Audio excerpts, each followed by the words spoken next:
Hello and welcome to Reading the Receipts, where we kind of recap the events of the week, what has been happening with the Blake Lively, Justin Baldoni court case, go over all of the documents that have been filed to the docket. And, we took a break last week, said it was kind of quiet. Let's skip last week. And then, the end of the world this week. There is a ton to get through. So we're going to get through. But first, I am just going to make sure I am actually streaming. Oh, we're good. All scientists here. I was like, oh, is there anybody here? Am I streaming? Yes. Good to see all scientists. Yeah, it's going to be a blitz. So our usual disclaimer.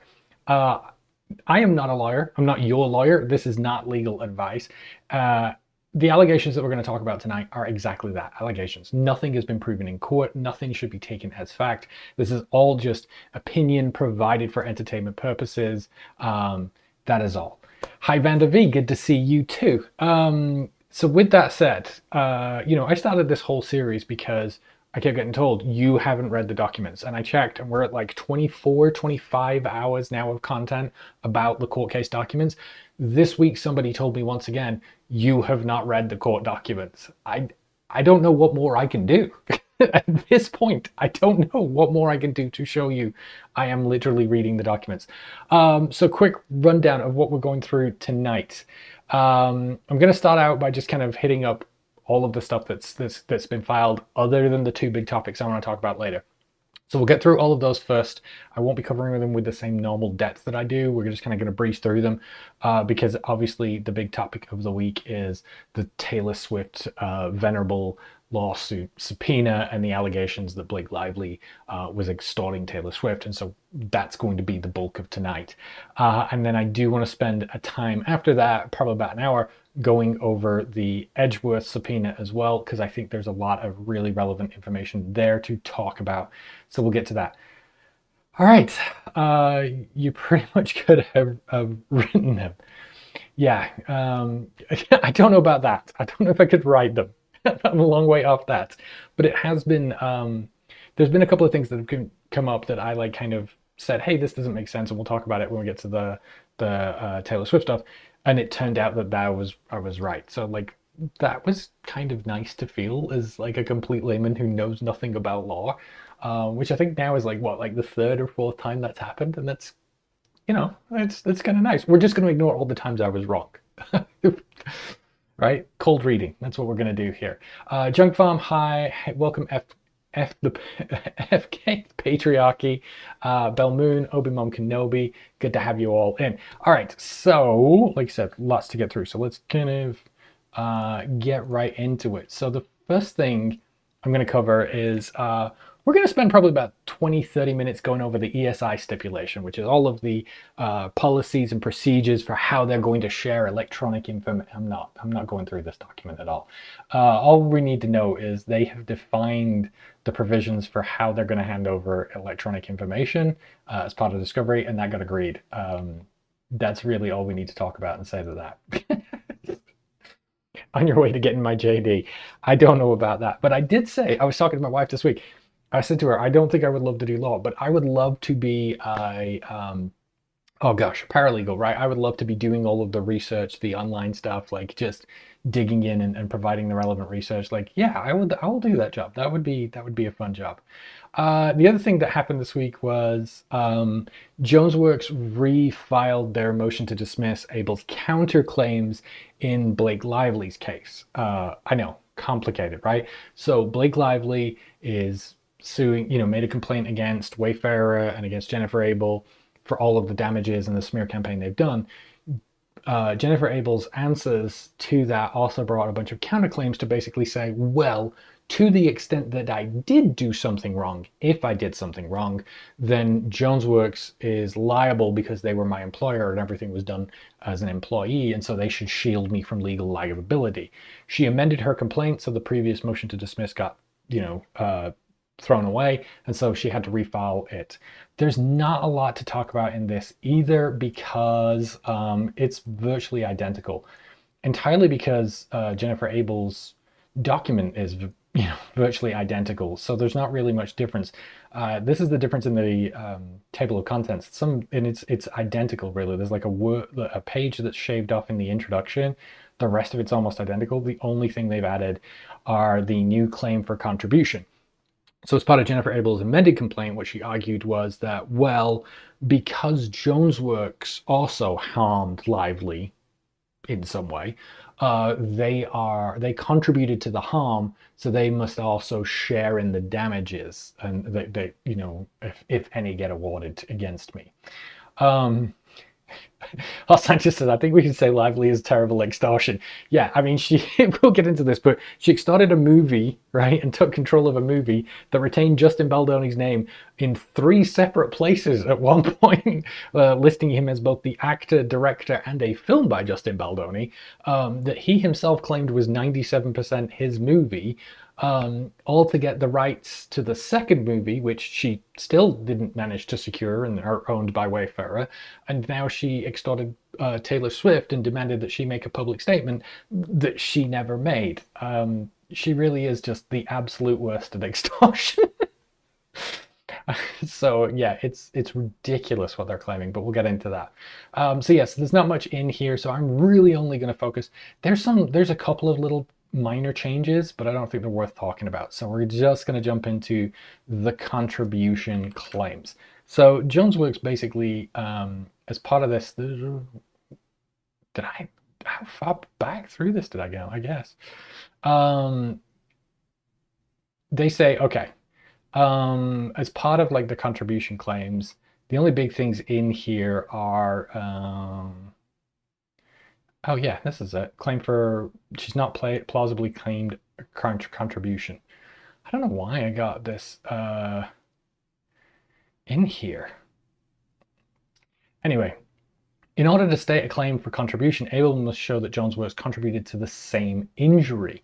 Abel's vague allegations fail to establish any plausible cause of action that Lively would have against Jonesworks, let alone that contributed to the same injury. So Jonesworks says, look, Abel hasn't even actually told you what Jonesworks did to harm Lively, let alone that harm was the same harm as Abel's, so therefore contribution needs to fail.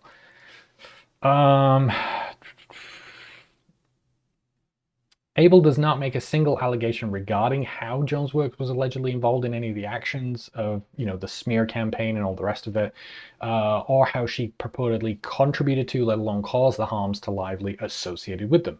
She cannot because they were not, and this is fatal to her contribution claim. Yes, we're going to get to this bit.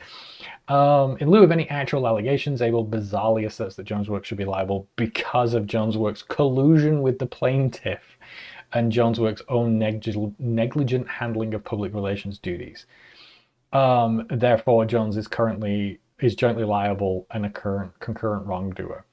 So then she breaks it down and says, okay, well, first, her allegation that Jonesworks somehow contributed to Lively harming Lively by colluding with Lively is senseless. So she's arguing that, well, she took my text message and then she colluded with Lively and that's a harm and that's what she did that was wrong. And it's like, I get that you feel that that's wrong, but like, how does Jones working with Lively contribute to a harm against Lively? Abel claims in one breath that the harms she inflicted on Lively occurred during her employment at Jonesworks, while in the next, that Jonesworks contributed to those harms by exploiting her private communications. And this is something that I've ended up getting into a lot on the internet as well with a lot of Baldoni's defenders. They argue that Jonesworks, shared Wayfarer's confidential information, which they're arguing, okay? But then she also exploited Abel's private communications. And it's like, well, which is it? Was the information that she shared with Lively confidential client information, or was it private communications? Because those are 2 separate things and they're trying to argue both. But of course it doesn't matter because all of those communications were on a company device, and as we've covered, she had an ability to access that device and those communications that were stored on it, which is what she'll go into. Yeah, we're also going to talk about Scooter Braun today as well, so don't worry, Belmoon, we'll get to Scooter Braun. It's going to be a long pull up. Like I said, if we get through this in 3 hours, I will be impressed. Oh, look, Megan's here. Oh, sorry guys, she's my favorite fan. I always like her. I don't know, there's no like button in here, right? Uh, FK the Patriarchy. I have no idea what's happening. Okay. Ask questions as we go along. Definitely call out, if you're confused about something, or, again, we're coming into this like in the middle of this. I'm assuming some of the prior knowledge from prior weeks. So if you don't have that, definitely stop and ask questions, ask for explainers, right? We will break it down and we will take all the time to make sure there's answers. There's a lot of shady stuff going on. Yes, there is. There is. All right. So again, Abel offers no explanation for how Jones colluding with Lively harmed Lively. She does not because she cannot. And this claim, which defies common sense, fails. Where are we? Oh, I forgot this. Yeah. She talks about exploiting the private communications. I forgot this piece. But even Abel's alternate reality concedes that Jones Works only had access to Abel's company issued phone after she was terminated. So her claims are temporarily, as in time, and substantively unavailing. In other words, Abel's trying to allege that the harm she did against Lively as part of the smear campaign, Jones contributed to by accessing her work phone after the harms occurred and after she was terminated, which doesn't make any sense. For her to be a co-conspirator, to her participate in those same harms, would require her to participate in those harms then, not by an action that she did months later, which is what Abel's alleging. And I've just noticed that my accent's coming out a little more tonight. Interesting. Where else are we? Not only can Abel not explain how Jones could have handled, so this is the negligent, the arguing that Jones was negligent and that contributed to Lively's injuries. Abel cannot explain how Jones could have handled, let alone negligently handled, anything related to Lively when Abel admits Jones was excluded from the scheme. Abel must also make out the elements of negligence. A court will not fill in the gaps. She can't just allege negligence and then you figure it out from the gaps. You have to actually plead it. So then she says, hey, Abel's complaint fails to plead any of the elements of negligence. She alleges no duty that Jones Works owed to Lively, no act or omission that breached an alleged duty, and no resulting injury. Thus, this claim collapses under its own weight and must be dismissed. So we shall see if that ends up happening. Quick break. Just kidding. Hobby Monkey Mommy says a grown man named Scooter already annoys me. Yeah. Okay, so FK the Patriarchy says, so the accusations against Justin Baldoni are unfounded, or is that a separate matter? That is a separate matter. We're going through all of the little pieces. Right now, where we're at with like the allegations against Baldoni are we are proceeding through discovery. They opted not to go through a motion to dismiss, so essentially the claims against Justin Baldoni are going to go to trial at this point, and trial is like next year. So as we go through some of the discovery stuff, as we're going to talk about a little later, you'll see bits of information coming out about those allegations against Justin Baldoni, but otherwise essentially it's going to trial. What we're going through most of right now is the sort of counterclaims that Wayfarer are throwing back at Blake Lively and Jones Works, Stephanie Jones, who was the PR publicist who ran the Wayfarer account, and then also Leslie Sloan and Vision PR, who are Lively's PR group. They've alleged a lot of things in return. Those things have not yet proceeded to go through it, and they're going through these motions to dismiss first, where the Lively's side, if you will, are basically saying these things don't have any basis, there's no evidence, we're going to get them tossed so they don't even go to trial because they're so weak. So that's what we're talking about and going through right now. All right, Taylor isn't afraid of anyone or anything at this point. He plays with Bryan Freedman. Yeah, I mean, I talked about this. This idea that Taylor's camp leaked all of this stuff to Bryan Freedman rather than her litigating it herself, having just gone through a whole bunch of litigation to file for $1 damages to make a point. Like, this is not a woman who's scared of litigation or about making a point. Or making an example of somebody. Osanti said, I love this bit. Jones contributed to Lively's injury by giving her the evidence to prove she has an injury. Yeah, makes no sense. But anyway, is what it is. Next on. Okay, so talking about that discovery stuff. The big stuff this week was really Discovery's not going well. They are not agreeing to hand over documents. They don't seem to be producing documents. And I believe there's a July 1st deadline to the primary like handover of documents and complete the initial round of discovery. So we are like racing ahead to it. And what we've learned from both sides this week is that neither side has handed over any documents, which is concerning. So on that, we have Blake Lively's side filed a letter to the judge, basically saying, look, our negotiations to get these documents have collapsed. We need you to step in. And this is what you're going to see with a lot of these discussions for the rest of the evening.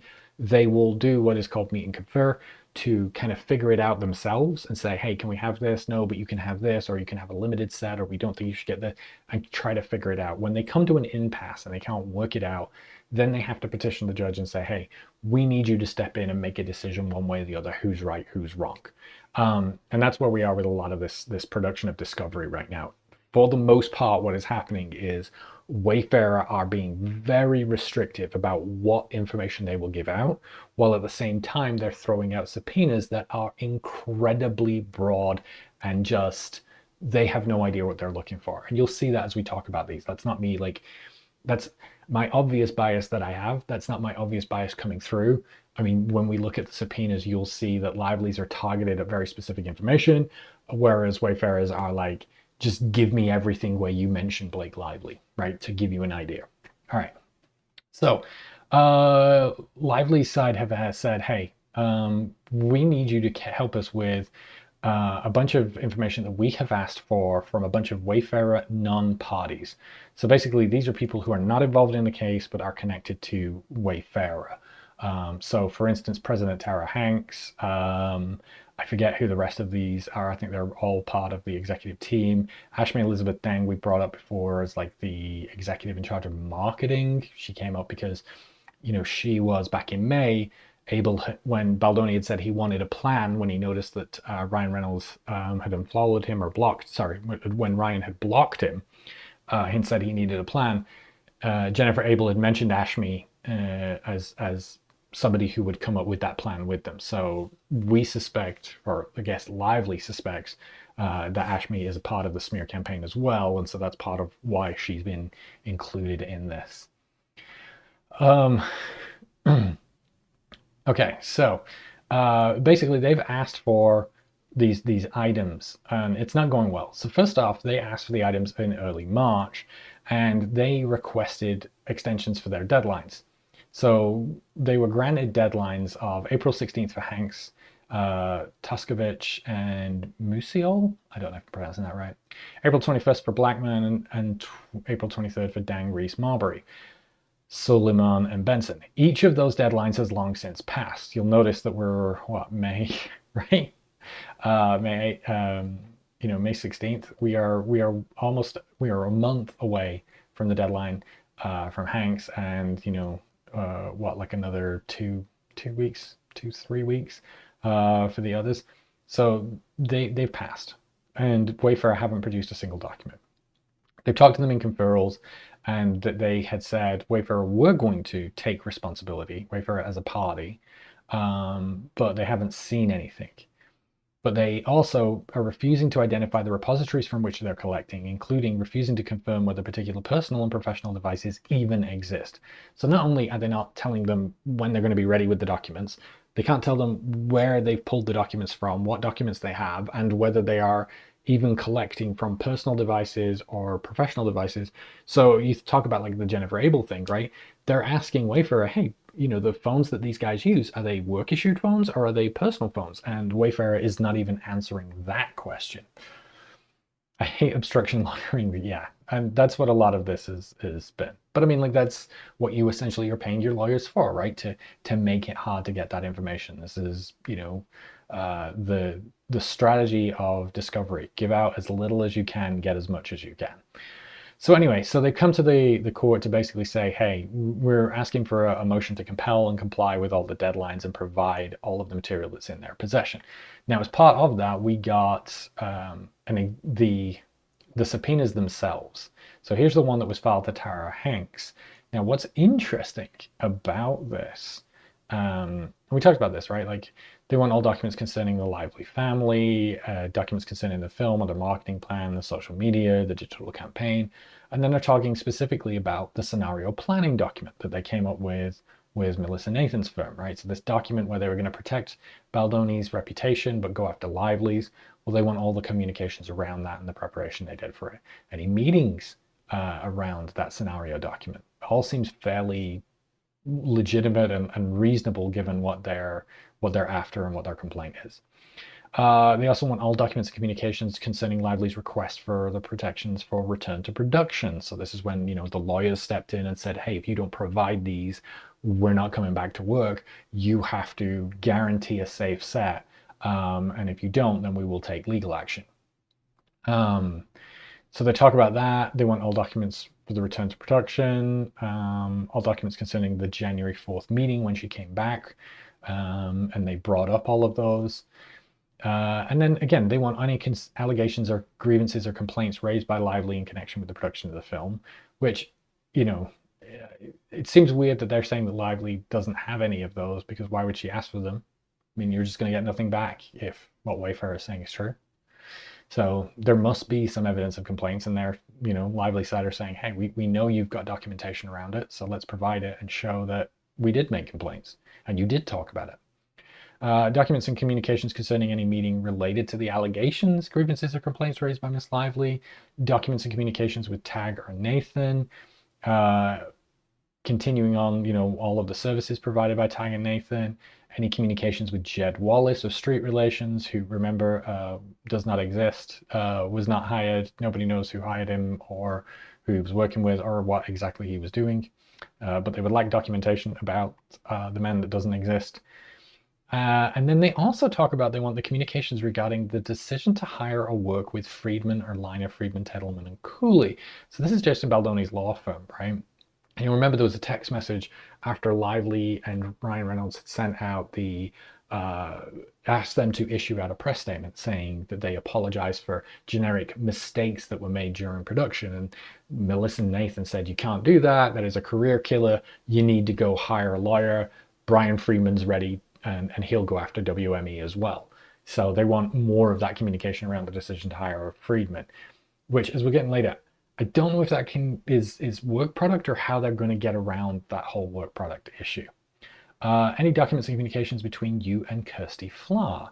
Now that's as interesting because Kirsty Flahr is the YouTuber who put out the interview of Blake Lively like 8 years afterwards about the baby bump, and then has since made, I don't know at this point, hundreds of videos about Blake Lively. They're asking for communications with her, and it's not all of the Wayfarer folks. It's only a handful of them, which means that Lively suspects that Wayfarer did have a communication with them. Now, I will point out that Kirsty has, on her YouTube page, said that she was not involved. There is no connection. I haven't watched her video, so I don't know exactly what she said. But I will say that she denies there is any connection. But it's interesting because Lively clearly thinks there is, or some connection or some basis for it to put this in here. As I talked about, none of this is really out of left field. Most of it is kind of up. They also want any documents between you and any content creator as well. So I imagine that there's probably, if there are any communications, a number of content creators who are feeling nervous and hastily trying to go get a lawyer. I don't know why you would do that or be involved in this. And maybe they're just fishing. Maybe there isn't anybody. I think it's very easy to accuse content creators of being paid or being involved. Gosh knows, I get it like 4 or 5 times a day that I'm paid, which I am not, though I will continue to reiterate. I will happily do this for Blake Lively's cupcakes. So if you want to give me that hookup, that will be fine. I will do this for cupcakes. But yeah, there's no definitive proof here, but it's interesting that's in here. Suspicious, right? They have a reasonable reason for saying this or to ask for this stuff. They think it's relevant. There's a reason. We don't know why. And maybe they just talk generally about hiring content creators, and so they're trying to see if there's any specifics. But who knows, right? Who knows? So anyway, We also get another email exchange as part of, oh, sorry, this is the first one. I'm looking at my notes. I'm getting ahead of myself. So this is the first email exchange we get as part of this. And like I say, discovery is not going well. So they talk in here about, hey, look, here is the notes of our meeting to confer about, the Wayfarer parties that we're getting from. We asked you to, you declined to help answer the following. What constitutes a device? What specific servers and databases are being collected? What materials are housed in these servers and databases? Do they include all corporate accounts, shared workspaces, internal messaging applications, Jabber or Slack? Whether the Wayfarer parties collection efforts are partial or that they are complete, whether the Wayfarer parties have issued phones or used their personal phones for work-related communications, and whether Suleiman and Benson, individuals subject to Rule 45 subpoenas discussed further below, are Wayfarer employees or not. They won't even divulge this information. So you can see why they're coming to this impasse, because Wayfarer are really just not coming out. They've asked, we cannot understand how Wayfarer can represent it is making all efforts consistent with its obligations to collect material when it can't even identify who it's collecting material from, what devices, emails, or other repositories it's collecting from the individual defendants. Based on our call, we can only assume that Wayfarer has not completed or maybe has not even started its collection obligations, which is, a bit of a shade at this point if they are making that claim. It is it's because they have a suspicion that they haven't, and this is not great this far into the discovery process, especially given that Lyman has wanted this to move quickly and wants discovery to move quickly. Sorry, my son is texting me that he's just had the best cookie of his life, so good to know.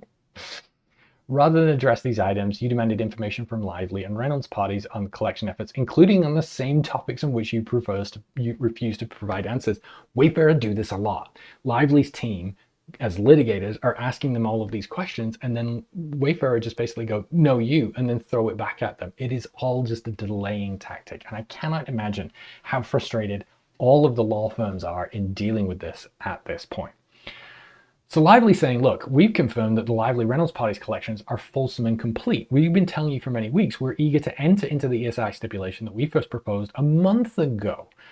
And then, like I said, after this, they immediately put up the ESI stipulation and it got approved. So, this helped to grease the wheels a little bit in some ways, because at least we do now have the ESI stipulation agreed to, which has been sitting there for a month.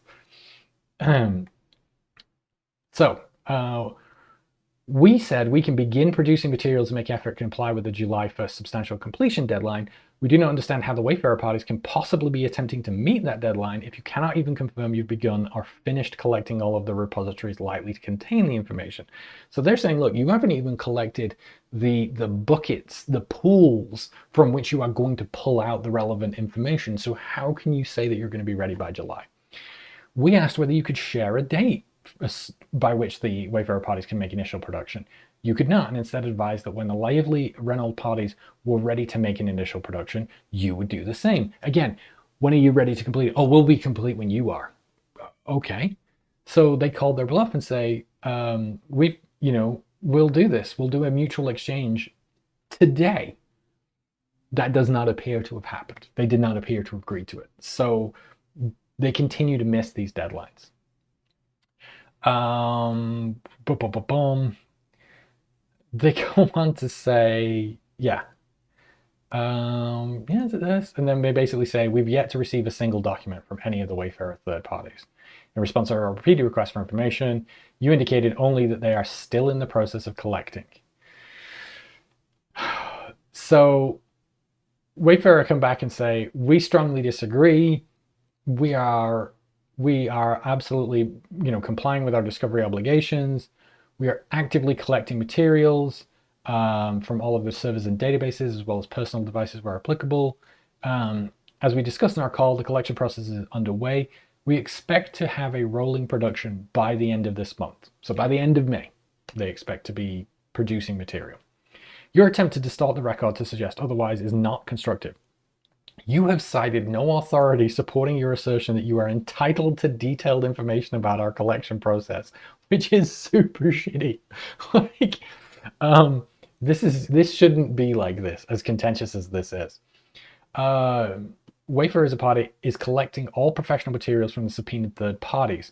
So they're confirming that Wayfarer as an entity and as a party in the lawsuit is what is going to collect all the professional materials, not the individuals. That's important for what will happen later. To the extent that relevant materials exist, they'll be identified and collected. And they say, you know, we intend to produce all of the materials collected from its own repositories, while the individuals will produce any remaining responsive privileged materials on their personal devices. I think that is it. Yeah, so I think that's everything, right?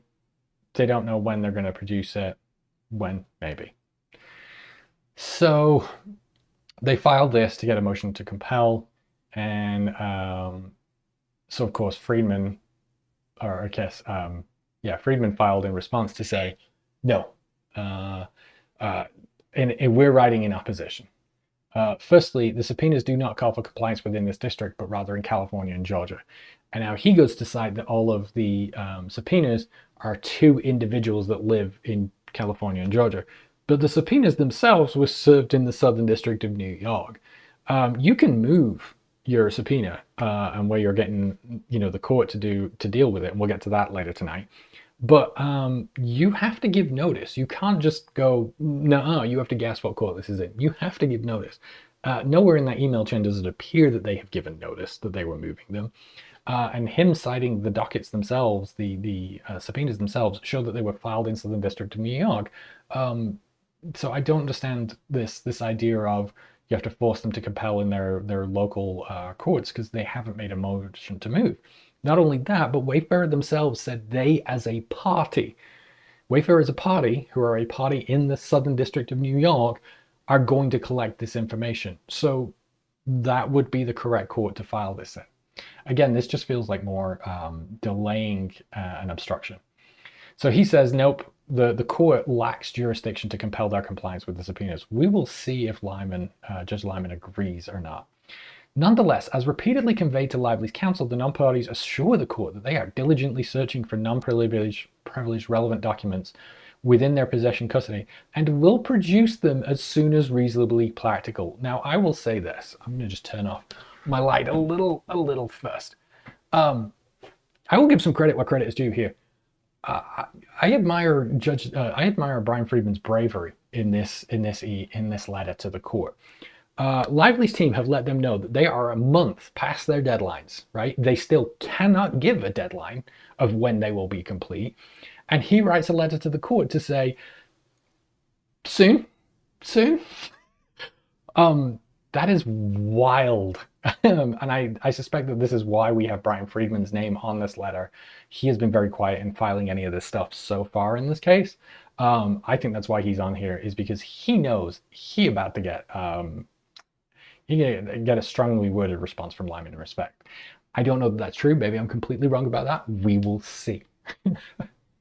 Bryan Freedman answers to no one, asked the internet. No, Bryan Freedman asked the internet for his legal strategy, remember? He had posted in his amended thing about how they're getting evidence daily from internet sleuths. So it's wild. I'd very much like to, Junkbump says, I'd like to see some disposition under oath about how exactly the baby bump video got made. Well, we will see, I guess, when it comes to trial, if it comes to trial. If that ends up being a point. But anyway, so yeah, they have then also turned it around to say, well, notably, neither Lively nor her husband have produced a single document either. So again, they know you haven't produced a single document either. And they haven't refused to provide any information to us about how they've searched for documents. So all that we do know, however, and here is another reason why Freedman filed this, though not disclosed by Lively, is she improperly obtained defendant Jennifer Abel's documents from Jonesworks LLC pursuant to a so-called subpoena issued in a sham lawsuit filed without notice to any of the Wayfarer parties, as detailed in our letter on May the 9th, which we'll talk about in a second. So they're going back to bringing up the sham subpoena and the sham lawsuit. They cannot identify why it's a sham. or what legal basis.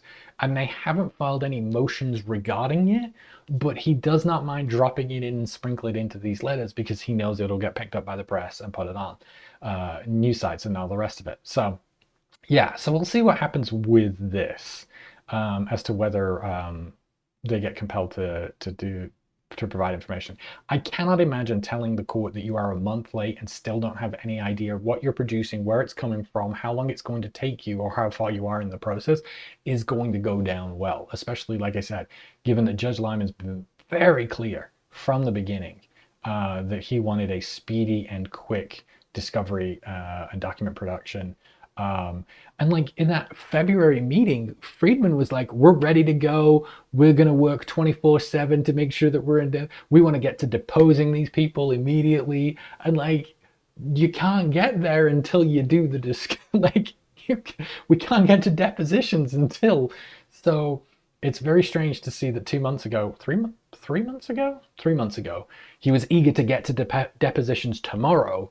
3 months on, however, he has not collected any documents and doesn't know when he will. Yeah, TikTok didn't tell him what to do. Yes. FK Picture, is Lyman a good judge? I don't know. I'm not a lawyer, so I don't have experience of judges and stuff. I will say, from what I've seen so far, right, my frustration is I have felt, as somebody who is very strongly, on Blake Lively's side, that Lyman has been overly fair and overly understanding to Baldoni and to Wayfarer's side and giving them opportunity. In the February call that I just talked about, Lyman was actually pretty tough on Lively's side, and they had talked about some of this at the beginning there about how Freedman wasn't really playing ball with them, he wasn't really being helpful and negotiating, and Lyman said, look, cut it out. I'm going to assume from the beginning that everybody's here to work in good faith and do all of this stuff, and I'm going to continue that until somebody shows me not, right? So I think he's been pretty fair so far. I think he's not really wanted to come in and act. Obviously that changed this week, but I think for the most part, yeah, I mean, I don't know if I would say he's a good judge, but he seems to be at least a very fair judge who understands that this is a very public case and a public trial, and so he wants to not really make any major decisions to tip or impact this case, to kind of let it play out, and to do so with a lot of transparency. And I think in a case with this much press and eyeballs on it, I think that's really what you want from a judge. You don't want somebody who wants to close it down and make lots of decisions and get involved and control either side too strongly, because that will impact the case. So anyway, so that was their opposition to the non-parties. That wasn't the only motion to compel that got filed. Lively also filed a motion to compel, and this one will be a little easier, requesting a bunch of financial information. Because Wayfarer are asking for this massive amount in damages, 400 million, part of what Lively's asking for is, they've talked about how their film, their reputations, their future prospects, even their talent agency have been impacted and cost them because of all of this litigation. They've sustained harm, including to their business and professions, as well as their reputations. So they have asked for their financial information, right? They want to know the Wayfarer party's financial records are critical because by all accounts the film was a box office success, a fact that the Wayfarer parties can't dispute. I mean, the film made 350 million. I think we learned that the total profit was about 200 million. So I hope that's where we learned it right here. The next bit, net profits are projected to eclipse 200 million. So despite this, they've alleged that they've included lost profits in the film. So Lively's side are saying, look, what we want are financial information to show that actually you're in a much better financial position right now because of the success of the film and everything. And the damages here, you're going to have to prove them and show where 400 million in damages comes when you just made 200 million on this film.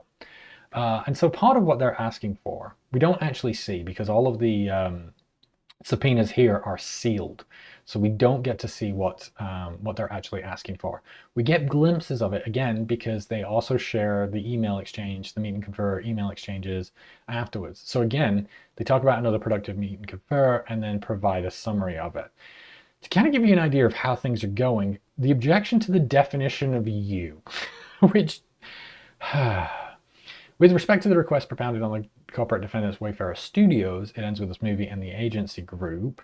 You confirmed that they will not limit their responses solely to the corporate entities themselves, but interpret the definition of you to include corporate defendants, officers, directors, employees, partners, corporate parent subsidiaries, and affiliates as required. So I guess because they had said the company entities, Wayfarer were like, oh, well, it's only related to the company entities, not to individuals. And they're having to say, no, that's not true. It has to, and that's part of the local rules. Wayfarer agree. They talk about their boilerplate objections. Wayfarer parties have agreed that where Wayfarer parties have agreed to produce documents, they will produce all responsive documents. They will not cabin their production to just what is sufficient to satisfy the request. So basically, again, they're saying, hey, can we have information to show your net worth, all your documents for showing your net worth? And they've said, well, we'll give you like some documents to show your net worth. And like, no, it's not enough that you provide documents to satisfy the request. We're asking for all of the documentation around it. So again, Wayfarer is trying to get out of providing all the documentation. It looks like there's some sort of discussion and letter going across where they're talking about deficiencies in the production. And again, they're arguing that there are like, more than 30 requests that we need you to ask. Please change your response to them. And they're just kind of reiterating that they'll do a reasonable search to produce these documents, okay? So again, we don't necessarily know what they're asking for because of that. Where we get into some of this is these particular pieces, 58, 59, 46, 47, 73, 74, 49, 50. Again, we don't know specifically what they're about. But they talk about, hey, you say that you will not produce any information on this. We requested your legal basis for withholding those documents, and you stated the basis for them was scope, but failed to otherwise explain how scope of these requests justifies your outright refusal to produce any documents. Your response that you don't know what documents support the Wayfarer party's alleged hundreds of millions in damages is insufficient to overcome your obligation to produce document in response to them. They've asked for financial documents to kind of show their harm. They say, okay, well, we asked you to explain the relevancy of the categories of documents sought by these requests. You replied damages. You failed to explain because you cannot explain how documents concerning net worth or liquidation of assets are relevant to the damages included by the Wayfarer parties. I advised you that the Wayfarer parties will produce non-privileged documents concerning their damages. You agreed that that was an acceptable manner of proceeding. They also go on to say, we want information about Baldoni's asserted neurodivergence. So if you remember, as part of when Justin was getting worried, he said, hey, what if we talk about my neurodivergence? And he says specifically, anything I've been accused of is social awkwardness and impulsive speech. I think those are the exact words. Might be slightly out. And he talks about going on to a show with a doctor so that he can kind of lay the groundwork talking about his neurodivergence, so that then if those allegations of sexual harassment ever came out, he had a defense to go like, oh, look, it's just me being awkward. People I miss social cues. They misinterpret. It's harmless. I wasn't really, making people uncomfortable on purpose. In the end, of course, he did do that. He didn't go on that particular show, but talked before, he ended up going on the How to Fail podcast in December, where he then talked openly about having his diagnosis, his neurodivergent diagnosis, I think it was ADHD, at age 40, which would put that right after all of this stuff, right? So he turned 40 on January, I think of 2024. And so that would put it like right after that January 4th meeting where they discuss the return to production and go through lively, goes through the whole list of allegations against him, and Ryan Reynolds berates him in the worst and most uncomfortable meeting he's been in. Shortly after that is when he got his ADHD diagnosis. So anyway, they're saying because he was trying to use it as a defense, it's relevant. Let's talk about it. They come back and say, well, look, we asked you why you want his health related documents. You replied, it's in the discovery. I asked you what discovery you were referring, and at that point you realized that no discovery has been exchanged between the parties, and you should not have referred to the discovery that your firm obtained through the New York State action, which in our viewpoint, you purposely admitted Lively as the plaintiff, listed her company Van Zandt as the plaintiff, so they're going back to talking about the lawsuit and the subpoena, and purposely admitted one or more of the Wayfarer parties as defendants, so that no one would know that Lively had, in essence, commenced a lawsuit, and the Wayfarer parties would not receive notice that Van Zandt had served a subpoena. In your effort for retreat from your reference to such discovery, your colleague Michaela then referred to Lively's allegations on page 60 of her amended complaint. However, paragraph 188 of page 60, which you cite, proposed to quote from a text message that appears to have been obtained by your firm in response to the subpoena. In other words, both you and Michaela were referring to the same discovery you obtained without notice to the Wayfarer parties. If your firm wants to explain to the court how your firm obtained information concerning Baldoni's purported medical condition and attempt to explain how it's relevant to Lively's claims, we welcome in the opportunity to respond. Now, this is from April, right? So in April, after they learn about all of this stuff, they're threatening Lively of like, hey, we're going to talk about the subpoena. You want to talk about the subpoena? They don't take the bait, which is why Freedman is then forced to talk about it in the letters. But it's important to note here that this doesn't come out of nowhere. They've been trying to like do this for a while and bait Lively's team into talking about it, and they're refusing and not taking that bait. Anyway, so they respond basically to say, look, you state that you're going to do this. It's not acceptable. We'll proceed accordingly. So that's really why they're having that discussion. So anyway, they then file an opposition to the financials to say, in contradictory statements, Lively simultaneously acknowledges that the Wayfarer parties have confirmed they'll produce non-privileged documents concerning their damages, and incorrectly argues the Wayfarer parties have refused to produce specific documents. Those are not contradictory statements, right? This is essentially what the argument is. They've asked for all of these specific documents. Wayfarer is saying, no, we're going to provide some documents to detail our damages. We're not going to give you the ones you want. We're going to give you what we think is okay. Given that there is no need for judicial intervention at this juncture, it appears Lively's true purpose of filing the motion was not to compel discovery, but to fabricate a headline for the media, regardless of whether the motion wastes judicial resources or not. As we'll talk about, like, this is them again saying no you, because it's at this point Wayfarer had been accused of using the court for PR purposes, but we won't get to that till the end. Doing things a little out of order. And for good measure, it is worth noting that Lively herself has not produced a single document or to explain how she searched for documents or collected them. And again, responding to their allegations by no you. We told them basically that we would produce non-privileged documents concerning their respective damages. Did I not have this? Yeah. Oh. And then, contrary to the allegations, we did not refuse to produce them. That they're not agreeing with us in good faith and meet and confer.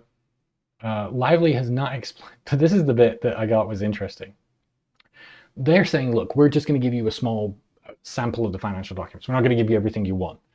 They also then argue, even after changing course in a subsequent email, Lively has not explained why such a procedure, why us just giving you some of the documents, not everything you're asking for, is insufficient, especially given the number of dismissal motions and discovery motions already on the court's docket. They're basically saying, look, we shouldn't have to give you all of our financial documentation because there's a bunch of motions to dismiss against our case. It could be that those get dismissed and we don't have to provide you with any financial information because our claims that you damaged us will get tossed out of court immediately, which is, I mean, it's an argument, but like, we don't have to hand you over our financials because, let's be honest, our case is pretty weak and is going to get tossed. Weird thing to admit in your letter. Kudos for getting in a preemptive no you before the extortion allegation. So yes, but they'd already been accused because of the Edgeworth stuff. But like I say, with Edgeworth is going to come at the end because I know you're all waiting really for us to get to talk about Taylor Swift. So I'm putting that first. So anyway, they basically say, look, she hasn't talked to us about, your net worth, including financial statements. assets, liabilities, and tax returns, right? I don't think there's much else in here. And then they also talk about, yeah, so they talk about that. They talk about that she wants, all of this net worth stuff, but they also talk about she wants their tax returns. And they say, look, tax returns are pretty protected. We shouldn't have to hand over our tax returns. And then they also say that they've asked for any documents concerning liquidation of assets, including sale of shares in public traded companies. Fairly sure, right, that most of Wayfarer are not selling shares in public traded companies to pay bills or because of damages because of this case. That feels specifically targeted at Steve Sarowitz. And I think I'd mentioned this when I talked about it on Threads. That felt like a stretch, like a reach. I don't see how that is part of those damages. That seems a little much. Anyway, Lyman did give a decision, and to kind of skip through, basically his decision is that Wayfarer he granted it in part and denied it in part. Basically, he granted that, look, you do have to provide the financial information about your damages and about your net worth, but you don't have to. It says documents sufficient to show gross income, net income, and expenditure are relevant should be produced. However, Lively does not get your tax returns. That is too far. And also said that Lively is also not shown that documents concerning liquidation of assets are relevant. So liquidation of assets, tax returns are off the table. Everything else you have been compelled, and you have to provide those no later than May the 28th. So he gave them 2 weeks from the order to put it out there. So again, I mean, not a big deal. They were going to have to produce these, but again, it's a loss, right? He keeps asking the judge for these decisions, and the judge keeps siding with Lively. So it's not great. It shows that I think I talked before, like about how when the judge decides, it shows that your letter writing is not compelling. At this point, I think we're so far past like compelling letter writing. This is just obstruction and delay, and you were never going to get this granted. So I don't know what they're playing at. All right, I'm going to take a second to look at chat, and then we'll get to Taylor Swift. I know that's what you're all waiting for.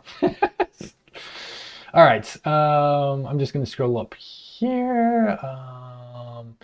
Lyman gives Freedman way too much leeway. He could be giving him a lot of rope. I think that's what's really happening, Obi-Wan Kenobi. I think maybe that personally Lyman has different views, right? But he is basically letting the behavior be so egregious that nobody can complain when, some action is taken. I don't want to say what. I will say that this is, as we'll talk as we get to the later pieces, especially as we wrap up at the end, Freedman has a history of this. If you look at his other cases, this is not anything new or unusual for him. So I'm sure that Lyman is probably aware of that at this point. Oh my God, they aren't trying anything. That's what Lively's saying. So we'll see. Fabricate a headline if they met themselves as Obi-Wan Kenobi. Los Angeles says, kudos for getting the preemptive no you. We talked about that. Subtle Meta says, but then we got disconnected. We got reconnected. Look at that. So it's a solid argument, but yeah, I don't know why they would make it. Because again, it hurts themselves, and they're basically saying, look how weak our case is. Why should we comply? Strange. All right, so let's get to what you're all here for. You're all here for Venable, right? So Venable filed a motion to quash. I'll start explaining this as I start loading all of this up. Venable filed a motion to quash. Who are Venable? Venable is a massive major law firm that represents, among other people, Taylor Swift, has been their legal representation for years. And they've also represented Ryan Reynolds as well. Apparently there's like a press release about them negotiating some deal with Mint Mobile or something. I don't know. I don't fully understand it. So they, sorry, I'm looking through my stuff. So they talked about that. I might have to pull up the email. I don't think I've got the email. Motion to question email. I might have to go download that in a minute. So anyway, they got served with a subpoena from Wayfarer. So you can see here, Wayfarer to Venable to Baldridge. Now, what's interesting about this is they've been threatening for a while that they were going to subpoena Taylor Swift herself. This subpoena is not for Taylor Swift. This subpoena is for her law firm. Not only is it for her law firm, but what they ask for, you can see here, is all communications between you, meaning Baldridge, the lawyer, all communications between the lawyer and lively parties, including, without limitation, their counsel concerning the action, referring to the Blake Lively versus Justin Baldoni case. All documents concerning communications between you, including Baldridge, and the lively parties, without limitation, their counsel concerning the action. And all communications between Baldridge and Gottlieb concerning Blake Lively. Now, when this came out, when they put this out there, a bunch of people were talking about attorney-client privilege. Oh, this is all privileged attorney-client. And a bunch of people were talking about, well, you know, attorney between attorney isn't attorney-client privilege. And I know that I have some lawyers in chat, so I'm getting brave and talking about this stuff. Please correct me where I go off. And a lot of people were pointing out, well, you know, this isn't attorney-client privilege, so that doesn't count. That's not really what they're talking about when they talk about this as privileged information. There's something else called work product that I learned about this week. I am learning so much through this case. Work product is when you are talking about your case, when you're coming up with your legal strategy, anything that you kind of prepare in anticipation of litigation or material that you prepare for trial is protected. The other side can't ask for that. Now, if you imagine that that protection wasn't in place, you could plan out your trial. You could come up with all of the stuff that you're going to do and work with your lawyer. And maybe there's a bunch of legal teams like this where a bunch of legal teams are together and they negotiate and work out what their legal strategy is going to be, right? I mean, you're talking about Blake Lively's legal representation. You're talking about Leslie Sloan's legal representation and Jones Works all collaborating. They're going to talk about what they are and aren't going to do through this trial. The other side could ask for that if it wasn't protected. And they could figure out what your big trial plan is going to be, and then they could change their stuff. So it's protected, right? So anytime that there is conversations or material that's prepared about the trial, it's protected. It's called work product. So if I get that wrong, chat, please tell me. What he is asking for here is the definition of work product. This is privileged information that is outside the scope of discovery. I'm gonna wait a second because I'm gonna see if chat responds. Somebody in chat give me a thumbs up. I wanna make sure that I'm still connected. It says that I am, but I wanna make sure. So yeah, this is by definition, protected information. Oh, there we go. Can I see your notes, please, so I can cheat for the upcoming test? Exactly. It is crazy to see a lawyer asking for this. There's no reason they should get this. Now, the other thing about this is all of this involves the lively parties. This is all information, the lively parties. So to reduce the burden of a case, right, to how much, you know, burden you're putting on people, when you want information about parties in the lawsuit, you ask them for it, right? All of these communications involve Blake Lively. She has those communications, or Gottlieb, her lawyer, he has those communications. You ask for them. What you don't do is suddenly go ask a third party, a law firm that has no business in this lawsuit, hey, can you go through all of your documentation and provide us all this relevant material and take hours to put it all together and go through all it? Like, it's invasive, it is huge, it's a lot. So the correct way to do this is to ask from the parties themselves, not to ask the other third parties, because now you're putting an undue burden on somebody who is not part of this lawsuit, right? Does that make sense? So Venable filed a motion to quash to basically say, hey, we've got served with this subpoena from Wayfarer. Now, they did this in their local court, District of Columbia. Now, again, you can do that even though the actual lawsuit itself is in the Southern District of New York, again, to reduce the burden on that other party, right? So if you're not party to that lawsuit, you can file in local court to say, hey, I want to do it here so you don't have to have the burden of, you know, like trying to find a lawyer or getting a lawyer who can be represented in Southern District of New York or whatever, right? You can do it in your local courts. It is understood that you don't ask third parties directly due to good faith, or is it something they can be penalized for? It's not something you, again, I'm not a lawyer. Y'all are asking me for legal advice. Maybe the other lawyers in the chat can answer that. But I don't think it's something you can be penalized for, but it is going to be a very valid grounds for quashing a subpoena. If there is a less intrusive, less invasive means of obtaining the same information, the court is going to say that's the way for you to get that information, right? And so the less invasive motion here is going to be asking Blake Lively and her lawyer for that information, not asking the third party for it. So I don't necessarily think they can be penalized other than their subpoena will just get tossed out, right? Like that's the penalty, is do it properly. So anyway, so that's exactly what they say here is requires a party issuing a subpoena must take reasonable steps to avoid imposing undue burden or expense on a person subject to a subpoena. They have ignored this requirement in issuing it to us. We have nothing to do with the film at issue or any of the claims or any of the defenses asserted in the underlying lawsuit. There is no reason for this subpoena other than to distract from the facts of the case and impose undue burden and expense on a non-party. As a starting point, the subpoena seeks documents irrelevant to the case or lawsuit. It requests the production of documents in possession of parties to the lawsuit. So again, you can go get it from the people who are actually in the lawsuit. The law is clear. The proper way for consolidated plaintiffs to get these materials go directly to the parties in the lawsuit. Yet inexplicably, the consolidated plaintiffs nevertheless seek documents from a non-party law firm. This subpoena is an end run around the proper discovery process, does not seek any information that's relevant, and is unduly burdensome, and so therefore be quashed. So that's their introduction, and they're going to pull in their whole motion. Most of this is them setting the background, right?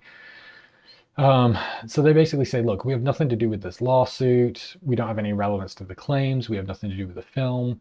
And then we're not referred to once in over 500 pages of complaints filed in the lawsuit. Honestly, 500 pages is a very conservative estimate. I believe there's over 600 pages of filings between the 3 complaints and the timeline just from Wayfarer alone.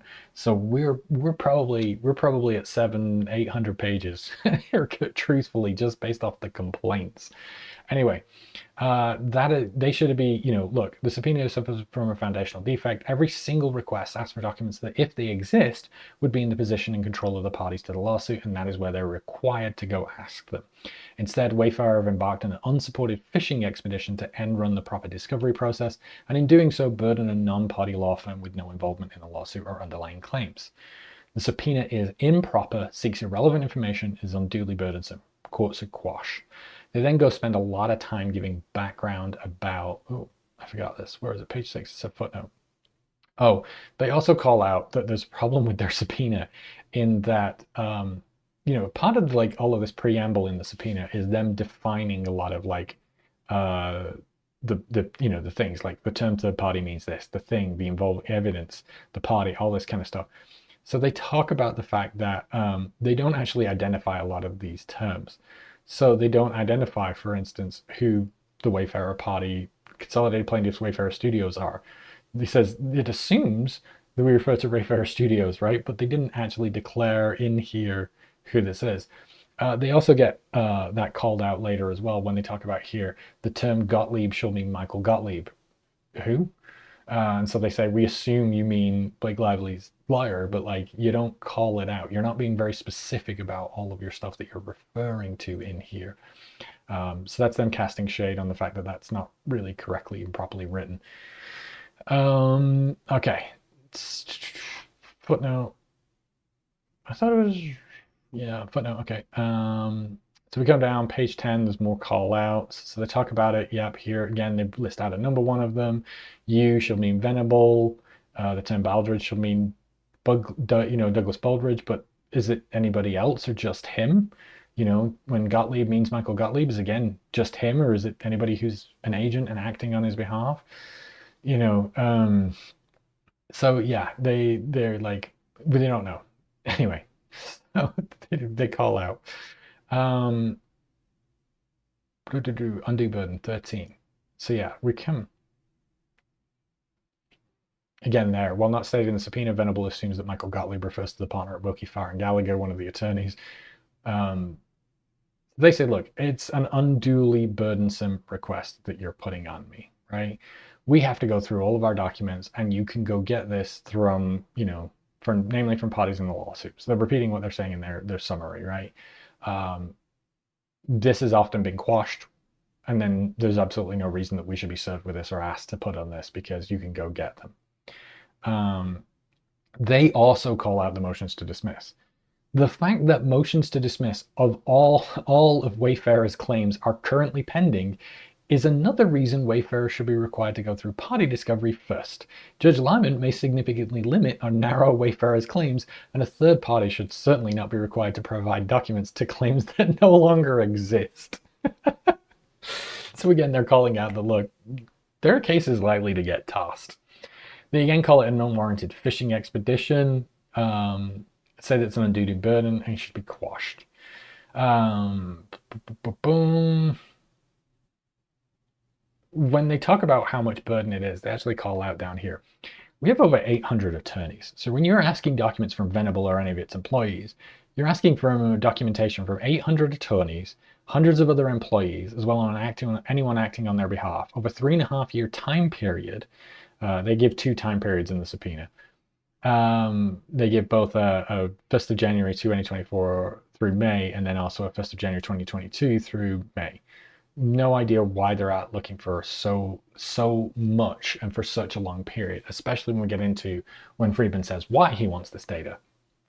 The sheer breadth of the subpoena warrants quashing as well, certainly not proportional to the needs of the lawsuit. So they're saying, like, look, you're asking for like us to go through, because again, it's not just that we provide the relevant information. We have to go through everything to make sure there isn't something else that we missed. So it's not just that, oh, like I can give you all of the conversations that they had together. They have to go through everybody's to make sure nobody else had a conversation about the conversation or, you know, talked about it or any of this. Like, it's huge, the amount of like just combing through and collecting this data to be able to go search through it and find what you're asking for is a lot, especially when you're talking about like nearly, well, over 1,000 people for 3.5 years. It's crazy. Anyway, so they also call out that a subpoena was served not just for Venable as a company, but also to one of Venable's clients, and asked Mr. Baldridge if he was going to accept service on behalf of that client. To date, Wayfarer has not asserted that Venable has any relevant information to the underlying claims and defenses due to its representation of a client, nor would the assertion be proper.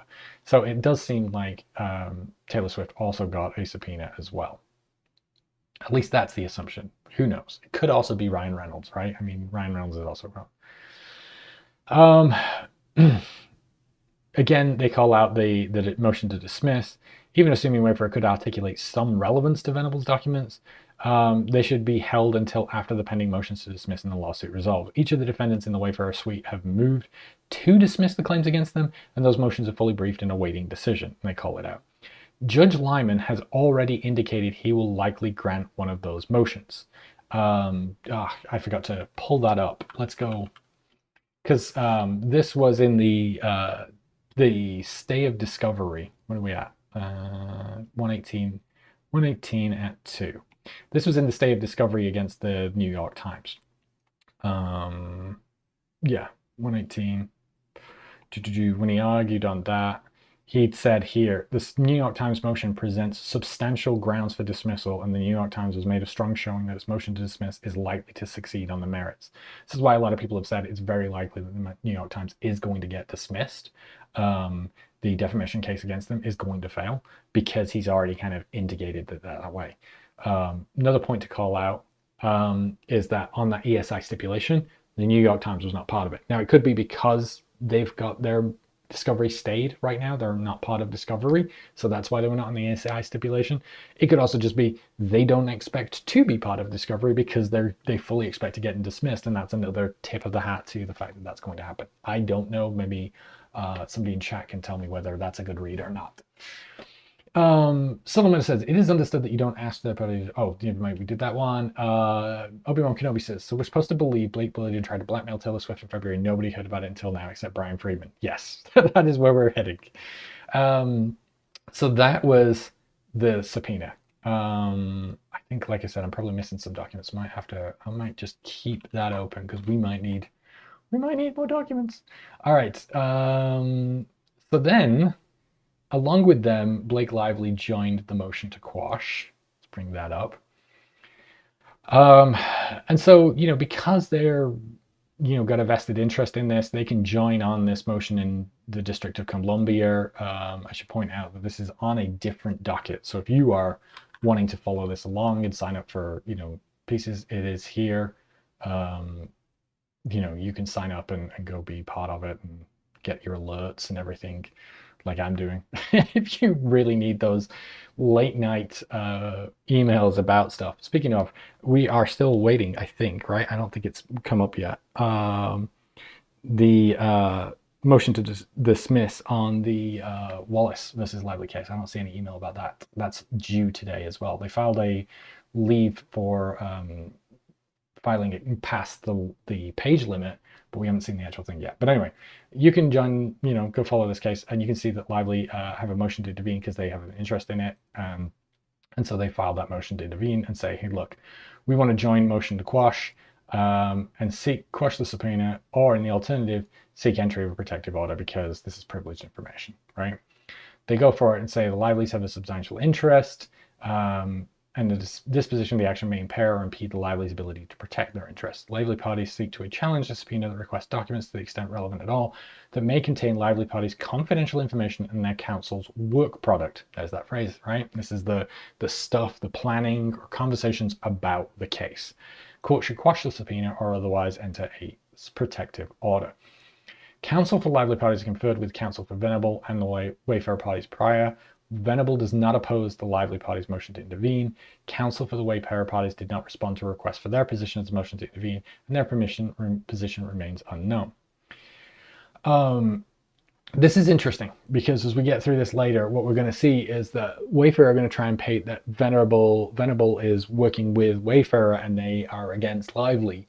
Instead, what we see in here is that Lively and Venable are working together and do not oppose each other, right? Venable did not oppose Lively stepping in to also quash the subpoena. So that is an important note. They go through, and there's a couple of things. We'll get to the email in a second, but I think let's go to, most of this is, again, background. So anyway, they come in here to basically say, look, the big thing about this is, yeah, they should have come to us, right? They should have come to Lively first for this. But in not one of the 253 requests for production have they ever requested information between Lively's attorneys or any individual at Venable. So they've never asked for this information, right? Notwithstanding, they submitted more than 250 requests for production and numerous third-party subpoenas. The Wayfarer parties have not used any of this prior discovery to request this information.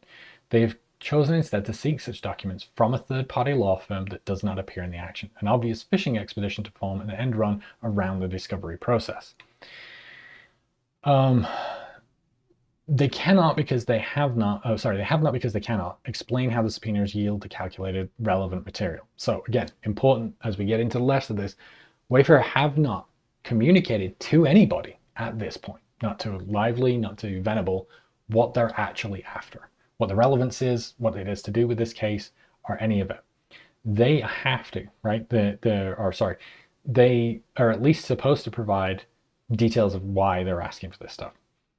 The failure to explain how the subpoena is calculated to yield relevant material justifies quashing the subpoena by itself, right? But that said, they go on to say, look, it's difficult to understand how any of the material that they're after could be relevant, right? First off, Venable's not a party in the action, doesn't represent a named party, does not represent any third party in the actions, nor does Wayfarer allege that Venable, Baldridge, or particulars any relevant knowledge regarding the issues at hand.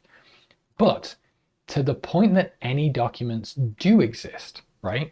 So in order for them to be requested by the subpoena, they would have to be relevant to the case, right? You can't just go and ask Venable for, I want everybody's lunch order, right? Got to be stuff that's relevant to the Lively case. And they're asking for conversations between attorneys, right? Between either Lively's attorney and Venable, or between Venable and Blake Lively. So they're asking for information between attorneys about specifically the case. And Lively points out here, to the point that any documents exist that would match what the subpoena is looking for, that material would by definition be attorney work product. attorney communications made in anticipation of litigation containing attorney thoughts, mental impressions, and strategy, and would not be discoverable. They're asking for information they could never have.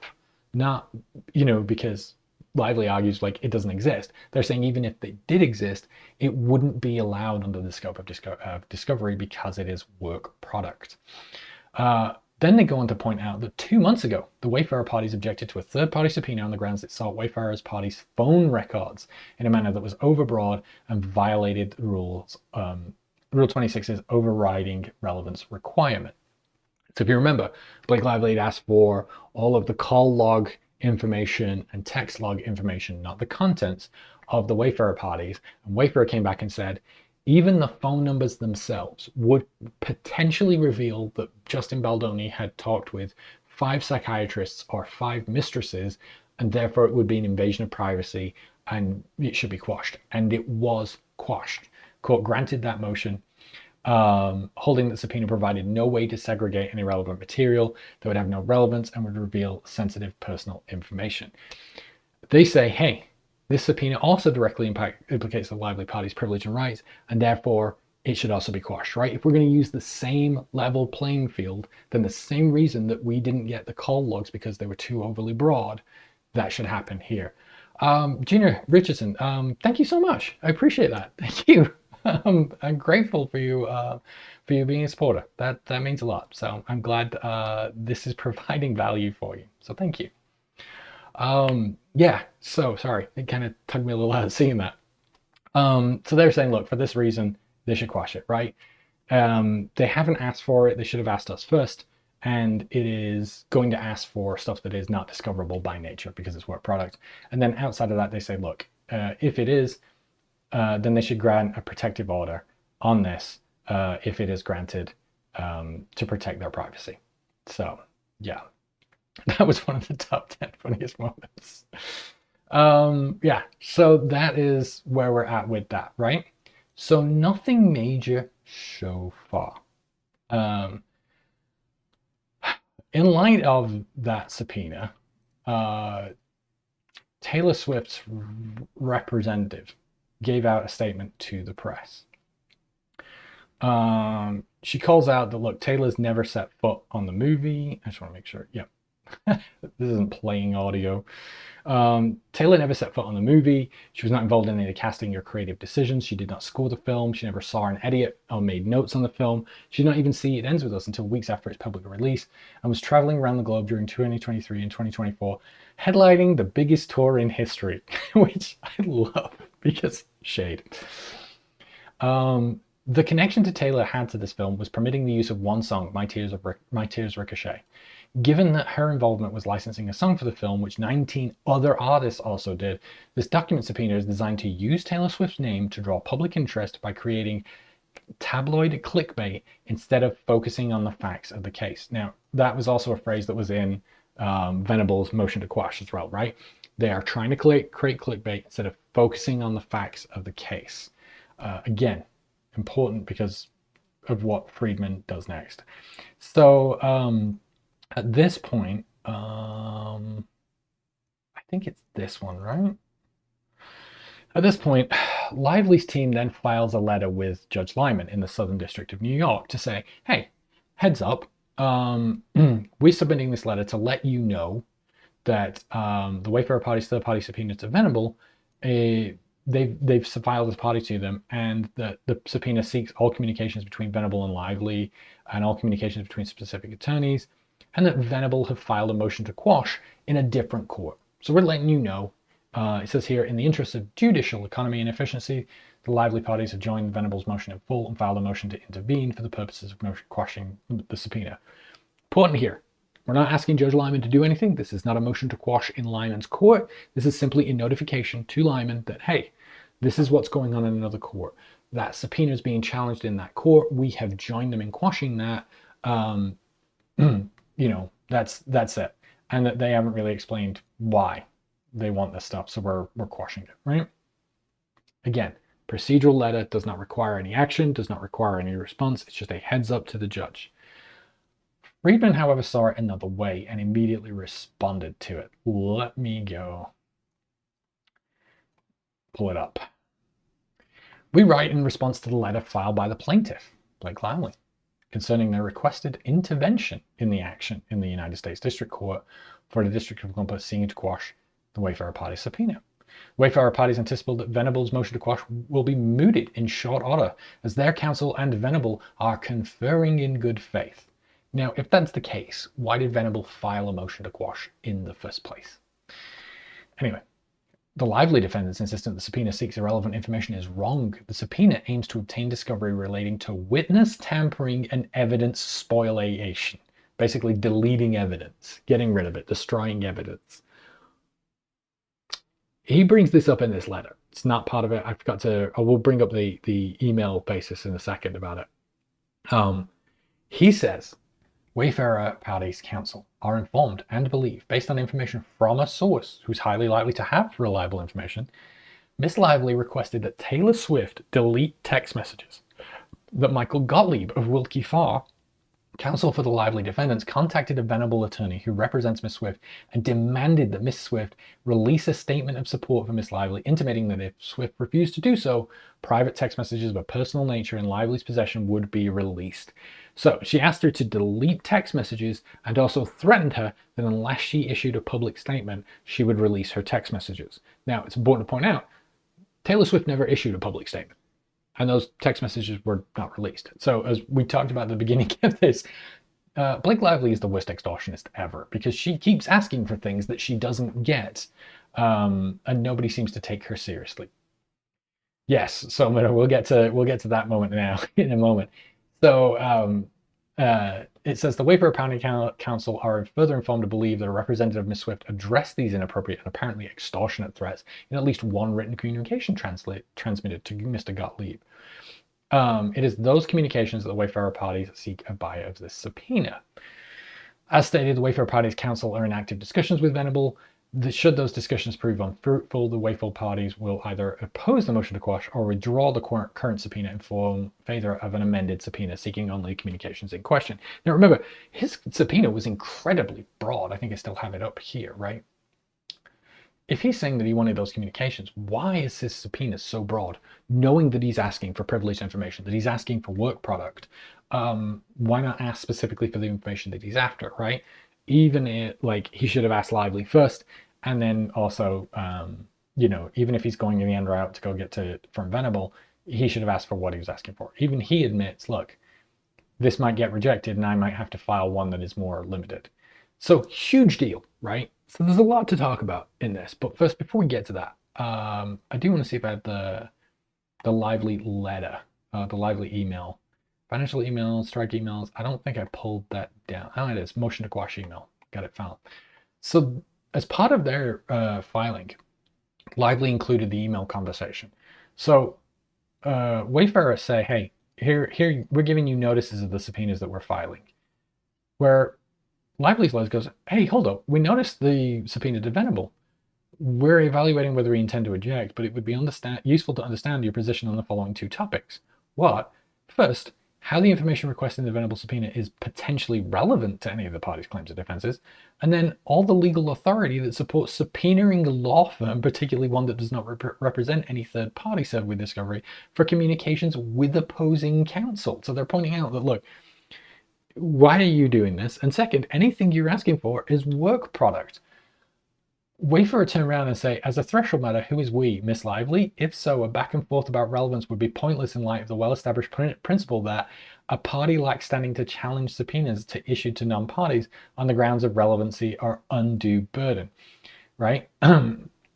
Again, this was all part of the discussion with the phone numbers, but I also think this is sour grapes over the Van Zandt subpoena, right? Where they filed a subpoena to Jones Works to get Abel's messages. They didn't have to let Wayfarer know because they were not named, right? And so they don't get to say in it. So this is them basically trying to do another know you.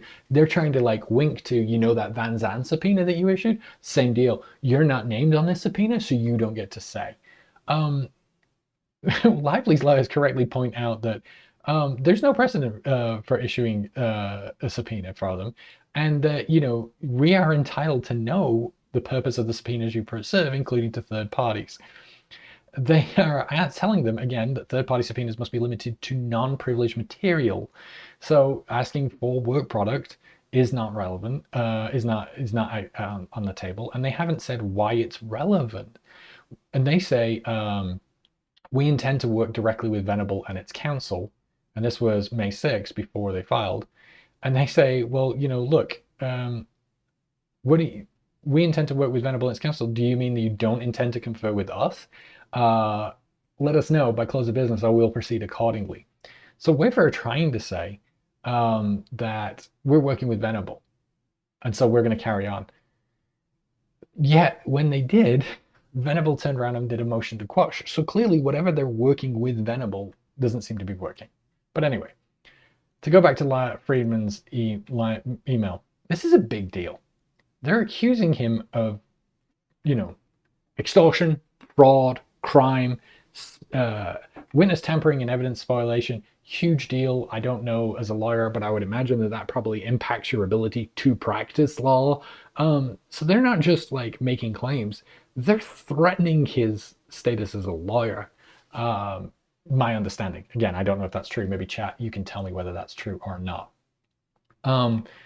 So like this is a big freaking deal.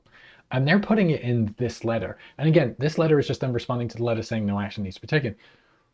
Freeman's not even making an allegation here. He's not making an actionable complaint. He's not filing anything that requires an action. He's just putting this in this letter knowing that the public is watching, so that then a bunch of headlines will be produced about it, which is, of course, exactly what happened, right? That a bunch of headlines came out saying that, oh my gosh, Blake Lively is extorting Taylor Swift. Again, if that's the case, why is her lawyer, right, saying that he's not focusing on like the facts of the case and creating tabloid clickbait? We are nothing to do with this. Why isn't she saying, oh yes, Blake Lively extorted me and you should definitely go after her and she's a liar and she's terrible? There's also this idea, and I put this up on Threads, this idea that Taylor Swift gets extorted, right, by Blake Lively. I don't know the person who would stand up against Taylor Swift and extort her and not expect the entire like weight of heaven and hell down upon you. Like I said, given that this woman happily brought a lawsuit against a man for $1 to make a point, right? The idea that Taylor Swift is scared of litigation or wouldn't litigate you is crazy to me. So not only are her lawyers denying it, she's denying it, her PR is denying it. But he goes on, well, we'll come to this in a minute. Let's just leave it there. So Taylor's not saying anything. So Lively's team immediately filed a motion to strike, saying that this is outrageous. They're asking, look, you need to strike the letter. The letter, which was not filed with any evidentiary support of any kind, much less anything under oath, falsely accuses Lively and her counsel of engaging in witness tampering and evidence spoliation based on an undisclosed source. They ask that it needs to be stricken because this is an abusive or otherwise improper letter and shouldn't be allowed, right? It should be unnecessary to respond to anonymously sourced baseless allegations. It's worth stating for the record, however, that each of the allegations in Freedman's letter is unequivocally and demonstrably false. As a legal matter, the Freedman letter is improper. It does not seek any form of relief. It is irrelevant to any motion and does not serve any legitimate purpose. Lively filed a letter to which Freedman letter purports to respond as a courtesy to inform the court about the motion to quash. She did not ask the court to take any action. The letter did not merit any response from Freedman, let alone one that reports to manufacture a conspiracy theory in order to obtain communications from opposing counsel via a third party. The apparent intent of Freedman's letter is to launder scandalous, defamatory allegations about Lively and opposing counsel in the press by abusing the court's docket and avoiding the order requiring attorneys comply with Rule 3.6 of the New York rules, which we've already had a discussion about and been warned about. Within minutes of the Freedman letter appearing on the court's docket at 1:50, media outlets began publishing stories concerning the Freedman letter. I don't think I grabbed it. I might have to look it up. But the Daily Mail's article basically was like 5 minutes later. And it was like 40 paragraphs. So it was very clear. Oh, never mind. They handily put it in here for me. Thank you. And they say, I should just keep reading. Media outlets began publishing the stories concerning Freedman's letter, including one that posted a 40-plus article at 1:55 that has said it is a matter of fact that Lively threatened to expose Taylor unless she publicly sided her with the Justin Baldoni feud. So you can see here, this is the Daily Mail article published 5 minutes after that letter hit the court. 5 minutes. So that is a clear indication, right, that he leaked his letter again to the press, which he has done consistently throughout this case. We talked at the very beginning. He leaked the CRD complaint to TMZ in order for them to publish articles about it before the New York Times ever got to publish their version of the account. There were like a dozen news outlets that reported on the CRD complaint before the New York Times because Freedman leaked it, or at least somebody on the Wayfarer side leaked it. So he's doing it again, right? He's leaking out this information. Where did I go? Yeah. So that then they can report it on the press, and he's doing it so that he can plant these seeds. And the other thing is, because it's a legal document, it's privileged, so he cannot be accused of defamation or be sued for defamation because it's in a legal document. This is the whole problem he has with going after Lively for her defamation claims, and the same for Jed Wallace, is those claims are in a legal document, and those legal filings are protected from defamation by the litigation privilege. Help me out, chat.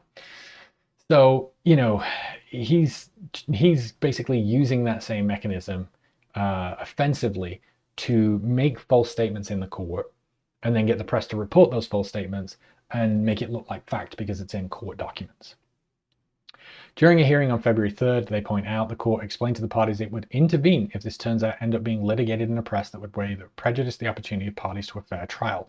So it's not just that he's making defamatory claims. It's not just, right, that he's using the press to launder those claims. It's also that he's doing so deliberately to tamper with and influence potential jury pools to spoil any trial that actually happens. Remember, we're a year away from this trial. So he's trying deliberately to plant these seeds into the collective public consciousness so that they get reported on. It's very difficult for you to not hear about this. So by the time you're called up in jury duty, oh yeah, I already know all about that. That's that bee that tried to blackmail Taylor Swift, right? Huge problem, because like that's what he's trying to do and ruin this case before it gets to trial. So they ask that he strikes this from the docket. Almost immediately after they asked for that, I forget, I shouldn't say that. I don't remember if it was the next day. It's been a long week. Freedman filed his second letter and said, oh, no. You're telling me that, you know, there's no evidence or anything in there and no affidavit. The premise of the motion that I made a deliberate and shameless misrepresentation to the court and the facts is false and unfounded. That is not so. Attached is an affidavit executed under penalty of perjury stating the factual basis for the statements. Freeman says, I'll go on record. I'll sign an affidavit swearing that I'm telling the truth about this. The motion is not signed by Gottlieb, however, on Lively's side. Interesting, but Gottlieb hasn't really been involved in a lot of like the filings. It's mostly been Ezra Hudson anyway, whose conduct gave rise to my office's issuance of a subpoena, but instead from another attorney from a different firm representing Lively defendants. The motion also faults the letter for being filed without evidentiary support, much less anything under oath, so this opposition supplies the sworn affidavit that Lively argues the letter lacked. Finally, and most notably, the motion claims the facts set forth in the May letter are unequivocally and demonstrably false, yet it is unsupported by any sworn declaration to that fact, much less by Gottlieb. This again was a common talking point on the internet was, well, why doesn't Gottlieb sign an affidavit? Why doesn't he sign an affidavit? Like, you don't need to. This is just absolute nonsense, and this is him trying to get him to play your game. It says the letter was improper because it didn't seek any form of relief. He again tries to do the no you. Same could be said of Lively defendant's letter, which Lively claims to have submitted as a courtesy, in which she did not ask the court to take any action. In the letter, the Lively defendants claim the subpoena served on Venables seeks the Lively defendants' attorney communications, including those of Michael Gottlieb, with no explanation as they can be relevant. Given that Lively herself admits the letter, she did not seek the court to take any action, nor could she. It is apparent that the letter was filed with the court for the purposes of besmirching the Wayfarer parties and their counsel. But it was factual. You had not given any explanation. And in the email, you said, no, don't worry about it. We're not going to tell you. We're just going to go to Venable ourselves. So, like, it's not unfactual. Like, it was a truthful letter. Anyway, so he attaches it with an affidavit. And it's in the affidavit that we learn more about this. Affidavit. All right. So a big deal is made about this, of him signing an affidavit. It's not a big deal. I hate to tell you this, right? Jed Wallace signed an affidavit saying, I don't have a team. There are like 2-3 emails from Wayfarer saying, go send this to Jed and his team. Thanks to Jed and his team. You know, him signing an affidavit doesn't really mean a lot if they're not expecting this to go to trial, right? He's not trying to force a settlement. This will only become a problem later. And I think at the point that it becomes a problem, perjury is going to be the least of their problems. Anyway, Freedman decides to write a letter. There's also ways out of perjury as well, which is effectively what Freedman does here. He submits an affidavit and says, look, I'm partner. I submit this affidavit. On February the 14th, I received a voicemail from a person very closely linked to Taylor Swift, whom I subsequently called back on the same day. Out of respect for the individual in question, I will not identify them at this time. However, should the court direct me to do so, I will comply with the court's order. During the February 14th phone call, which lasted approximately 1 hour, the speaker told me they had been informed that J. Douglas Baldridge, counsel for Taylor Swift, and a partner at Venable, had received a phone call from Michael Gottlieb, counsel for Blake Lively and Ryan Reynolds, during which Gottlieb requested, on Miss Lively's behalf, that Taylor Swift make a social media statement in support of Miss Lively given her absence from the Super Bowl that year, and stated if Miss Swift failed to do so, Lively would release 10 years of private text with Miss Swift. The individual also told me that they had been informed that Mr. Baldridge had accused Mr. Gottlieb of extortion and ended the call.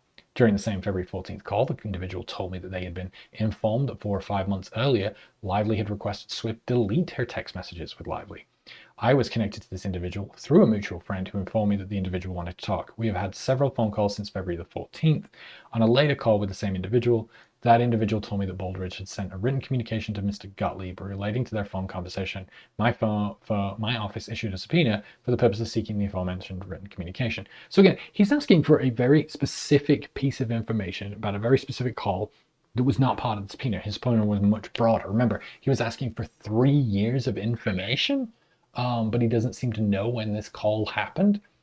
And then again, as we just talked about, where was it? Oh my gosh. Oh, I'm scrolling up.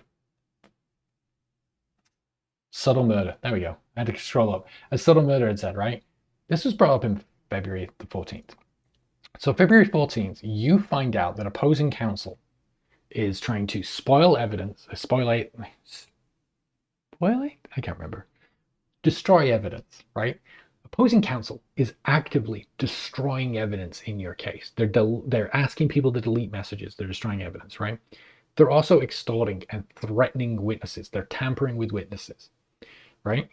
In most professions where there is a board of certification, where there's a rules of conduct, there are stipulations that if you see misconduct happening, you have a duty to report. From what I can see, lawyers are not exempt from that. If you find a lawyer doing shady shit, you are to report them. You have a duty to report them. Freedman did not report. He sat on this information, so we're told, for 3 months. February, March, April, May. 3 months he sat on this information. He filed the Venable subpoena, I believe, in April 28th. So almost at that 3 month, two and a half month mark, 2 more, right? 2.5 month mark. So he waits 2.5 months to ask for the evidence that he understands is actively being destroyed. I think it's huge because there's a huge problem with Freedman not complying with his duty to report, which I think is a big deal. If he's telling the truth and he knew about a lawyer destroying evidence, threatening and extorting people, and was involved in that, he's got a duty to report that. I think immediately. I don't know. Maybe lawyers can tell me this, right? But if he didn't and sat on it, that's a problem for him as well. The fact that he waited 2.5 months to ask for the evidence from people that he knew were destroying the evidence, and then didn't tell them anything about it, didn't limit his scope of his subpoena to it. And the only time he brought this up is in this letter where it can't be actioned. Now, the other point I made is when Lively filed all of her sorry, I'm losing again. Heidi the Sausage, thank you so much. I really appreciated your donation. And like I said, we put it into investing that into getting me mental health first aid certified. I don't think I posted the certificate, but I'll do that and kind of make that proof. But I really appreciate it. I will find something useful to do with that donation too. So I appreciate you so much. We'll find something to do with that along the same vein. So really thank you. Forgot where I was. The other thing I pointed out, when Blake Lively filed her complaints, Bryan Freedman skipped his motion to dismiss, right? He did not decide that he was going to fight back or on any grounds should those be dismissed. That was after he learned about this. I forget where her amended complaint is. I forget. March? I forget. But her amended complaint was after. Was there. He could have filed a motion to dismiss. He didn't file a motion to dismiss. He said he wasn't going to file a motion to dismiss because he didn't want to reveal his legal strategy. He didn't want to show them where the deficiencies in their case was. He wanted to wait an entire year, go through the whole pain of discovery, go through all of the year of all of this nonsense to get to trial, because then he was going to surprise them and destroy their whole case because they didn't know where the flaws in their case were. He wasn't going to reveal his strategy, right? Bryan Freedman putting all of this in a letter, right? That first off was completely improper and he knew this was going to get struck. This is why Freedman's names are on all of the filings this week, not as it has been the other lawyer, I forget. I forget who's been doing most of their filing. Somebody give me the name. Is it? I've forgotten. Summer, right? Sunshine. It's not Summer. Sunshine. Jason Sunshine, right? He's been doing a lot of this stuff. Freeman's doing this. I think he did this knowing that it was going to get tossed and he was going to get a warning from the judge. It's why he's the one on all of the stuff talking about the sham subpoena, because he knows he's going to get censored for it. But he didn't want to reveal his legal strategy, yet here he is revealing his legal strategy in a letter that does not require any action by the court. It's not a motion. And this is something that he'll have to then later file and talk about. And yet he just gave it all out there.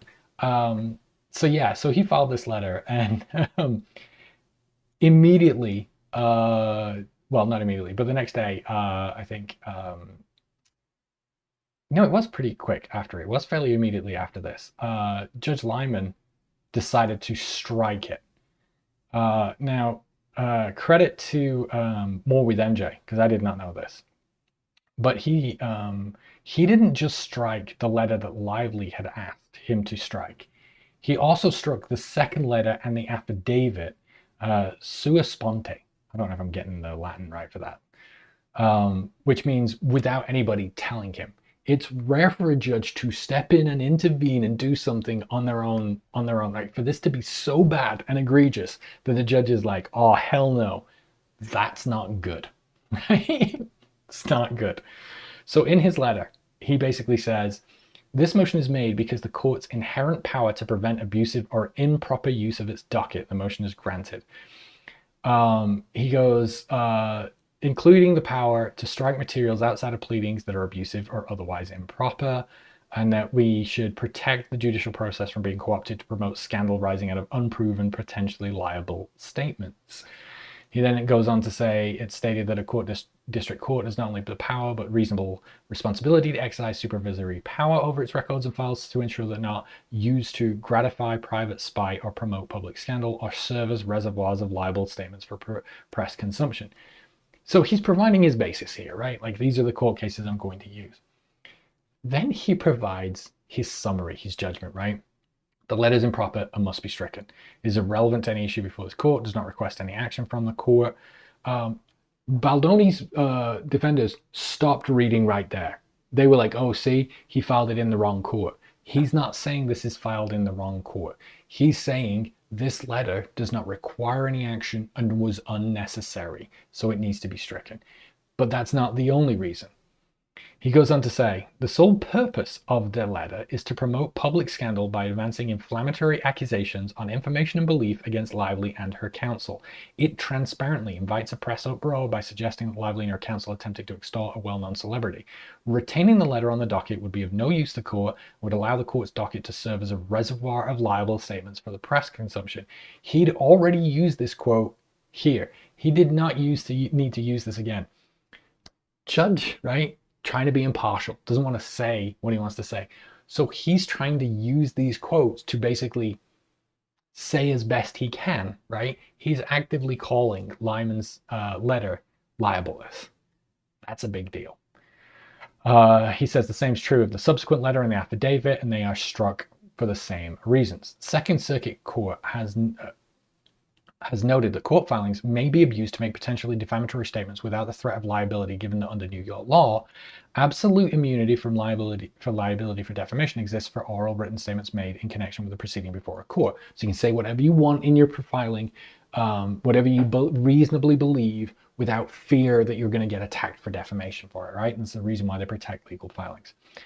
It has advised the press accordingly, and this is where it gets pretty damning. Although the act of filing a document with court might be thought to lend that document additional credibility, in fact, allegations appearing in such documents might be less credible than those published elsewhere. Lyman is calling out that don't take stuff that's in the court documents as truth. He's warning not just the press that, hey, these things might not actually be credible. He's also making a statement here about Lyman's letter and about about Freedman's letter and Freedman's conduct here. This is a big deal. He's currently going through the motions to dismiss, and a lot of it, right, has to do with credibility, because if you look in Freedman's filings as the oppositions for motions to dismiss, they have argued time and time and time and time and time again, we don't have evidence. We need to get to discovery to find evidence for our claims. You have to take us on our word right now because we don't have compelling evidence. That is littered so many times through their motions to their opposition to motion to dismiss, as long with we know our motion is deficient, we'll amend, we can fix, we can amend, we can fix. Lyman's telling you here he doesn't find Freedman's actions here to be credible. That is hugely concerning for Wayfarer with those motions to dismiss up in the air right now. I would be very, very worried if I was on that side. We've talked endlessly about how Jennifer Abel needs better representation. At this point, every single person on the Wayfarer side of the V should be deeply concerned that Freedman is damaging their case and causing them problems. Frankly, I mean, Freedman's pushed Lyman's boundary umpteen times. Yeah. So this is when we come back to that conversation, you know, the FK the Patriarchy had said, you know, is Lyman a good judge? I don't know if good is the right word. Is he a lenient and fair judge? There is no question. It took this to get it. He then eventually ends it and says, counsel is advised future misuse of the court's docket may be met with sanctions. This is warning number 2. I do not believe he will get a third, but we'll see. Maybe he will. He is a brave man, after all, telling the court that he has not completed discovery. So maybe he is feeling brave enough to try number 3. All right, I'm going to go and deal with some chat while I get lined up with the rest of this. I'm just scrolling up to a point. FK Patriarch says, how much bot reinforcement does this kind of stuff get? It's hard, right? I mean, the problem with the bot reinforcement stuff is it's hard to know what is bot and what is not. And also, as Melissa Nathan had said in her stuff, like they don't use bots, they use something that's more convincing than a bot. I will say, as a creator, I have never in 3 years, I think it's 3.5 years of making content, attracted so many no face, no name, brand new, no follower accounts coming into my comments to repeat the same stuff line for line ever. And I get a lot of harassment, like just generally. Within my first couple of months, I got some major harassment, been doxxed multiple times. Like, it's bad. It's bad on the internet, and I'll tell this story a million times. If you are on the internet and you exist, even if you do not make content, if all you do is comment and you exist on Reddit or Twitter or somewhere, don't have your personal information out there. Don't go by your real name. Don't use anything like any emails that are under your name. Create a brand new fake email that is made up name. Use that for all of your online social media and all of your stuff. Don't. I'm actually going to talk about something a little later, and I'm not going to mention the person I sourced it from, entirely because I think for the last 2 weeks, last week, they are actively being doxxed right now. They're a big creator who's talked about this. They've talked about another number of cases where they're advocating for victims. I'm not going to mention them and talk about them, not because I don't want to give them credit, but just out of respect of the fact that, like, right now they have far too much attention on them and they have been doxxed. And I would love to be like, it's so outrageous, it's so uncommon. I mean, the week before it was somebody else. A couple of weeks before that, it was somebody else. So, I mean, the amount of harassment and hate on this is absolutely off the chain. I can't tell you whether it's bots or not. I can tell you that it is completely out of proportion for the topic at hand. We'll say that. By the way, he's supposed to say Blake is not that smart. How would she do all of this? Yeah, I mean, she is the dumbest person, but also like the greatest Machiavellian villain ever. YouTubers fall for Freedman Circus. Yup. I swear somebody told me something I won't disclose or what it would make me. Yeah, I mean, and this is the other problem with like his allegations here from Freedman is Freedman's affidavit only states that he was told this. He's not asserting to the truthiness of the claims, and this is why I was saying, like, he's not really on the hook for anything. All he's saying is that I had a phone call with somebody who told me that they knew about some information that they had been told. So I was told by somebody that they were told that this happened. So, I mean, you're talking about third-hand hearsay at this point. Like, this is weak. Very, very weak. What kinds of person spends Valentine's Day calling Freedman? I very much believe that was probably the only phone call that Freedman got on Valentine's Day. By his own admittance, he sat on the information. Yup, you are a machine. Oh, thank you, Heidi. Freedman wasted no time. What else we got? He could have just said motion granted. He didn't do that. Yeah, no, I mean, that's the other point is Lyman took his time to call this out and make those claims. Like I said, it's very embarrassing. It's a huge L. And you can tell by the way that Baldwin's defenders are absolutely spinning this as anything but. Subtle says, question, are we saying Freedman filed it under New York because he knew he was protected by the defamation clause, knowing he would get told off and stricken from the record? I don't know that he filed it under New York because of that. I feel like he filed it under New York because of he was just responding to Lively. What is interesting is he could oppose the motion to quash. He could file in District of Columbia, I believe, to oppose the motion to quash, and he can put all of this in there as part of that. He chose not to, and I don't know why. Right? That would have been the correct way to do this. So it's interesting. I don't necessarily know that. Didn't Wayfarer declare bankruptcy recently? No. The Wayfarer Foundation closed down. So give you a quick aside and then we got to move on. Wayfarer Foundation is a charitable organization that Wayfarer set up in, 2017, I think. In 2021, the Wayfarer Foundation, follow me now, it's going to get confusing, got renamed to Beloved.org, right? This is the organization that Justin Baldoni is part of, that runs the Skid Row Carnival of Love, the once a year kind of big event for homeless people where, he is really all about the cause of homelessness and combating homelessness, and they provide services and food trucks and a big whole carnival. And then they do that once a year while the cameras are there, and then that's it. They don't do anything else. So in 2021, they get named to Beloved.org instead.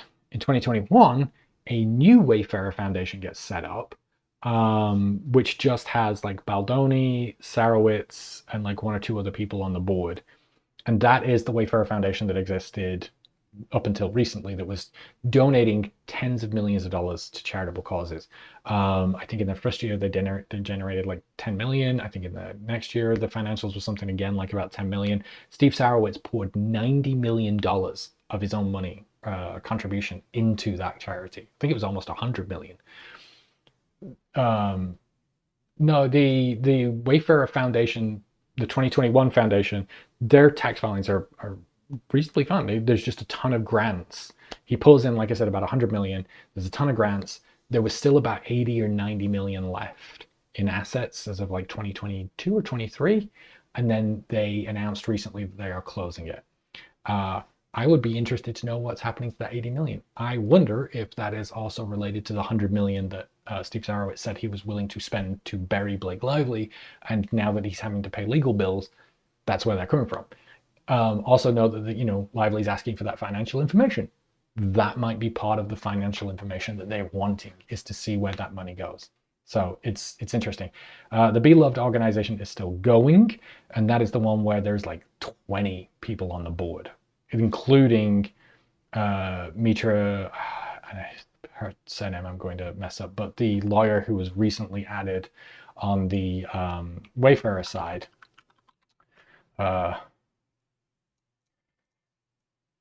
Mitra Huranian, who was added on the Wayfarer side, she's on the board of Beloved Org still, and you know, was also like one of the, I think she actually set up the initial Wayfarer Foundation that became Beloved Org back in the day in 2017. So taking money from a charity, that's downright illegal. Yeah, and they blamed Lively for it.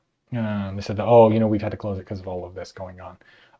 But again, he is a billionaire. He did not need to pull or shutter that foundation. They're doing it entirely as a PR move to go after her. Anyway, so going after all of this, the story that kind of came out was that, well, going after Taylor Swift is totally relevant because Taylor Swift is involved in all of this, despite her denial saying that she's not involved. She's totally involved because at the premiere of the movie, Isabelle Fuhrer told the press that Taylor Swift was involved in her casting, right? She said she'd been a helpful part of the audition, which I found out later when I got it, and that rocked my world. I have no words, right?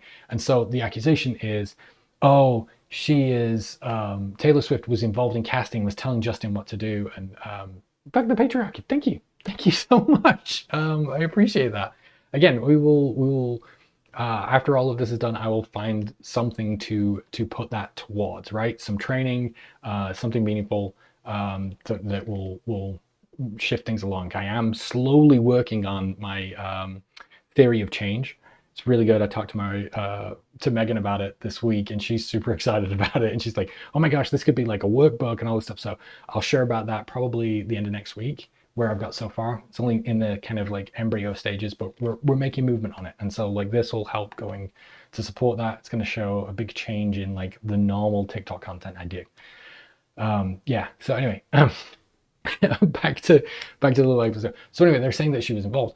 The problem with that is Justin actually told us how Taylor Swift was involved in the casting of Isabella. He gave an interview to Access Hollywood on August the 7th, right? We talked about it. This was one of the few interviews, right, that he did around August 7th and 8th, where he wore the No More pin, right, to show that he really supports domestic violence victims and really important topic. And he only did it on those 2 days. Thank you, my love. That your donation is going to go on Taco Bell. Like, you know that, right? Like that's a Crunchwrap Supreme. Love you. Thank you, baby. Throw me off. So anyway, he had said, I had actually brought in and showed the casting tape to Blake and Taylor, and they were both like, yes, that's a true story, right? He says he brought in and showed the casting tape of Isabella to Blake and Taylor. There's a problem with that, right? Uh, there's a problem with that. Where did I go? Casting call. Casting call. All right. So the way that they cast Isabella is that Justin had put out a casting call launching a national campaign to find an actress who looked like Blake Lively, right? He posted about it on his TikTok. He'd done this before, I think for Clouds, maybe? So he'd done this before, where like instead of hiring an actress through the agencies, he put out this like general public casting call. Uh, Get your Baja Blast. I am not having a Baja Blast. I love that line so much. And so they put out the call for young Lily on March the 21st, right, of 2023. On April the 19th, he announced that they have found their Lily. He wasn't going to reveal it yet, but they have gone through the tapes. He thanked everybody for sending in their tapes. They had found their Lily, right?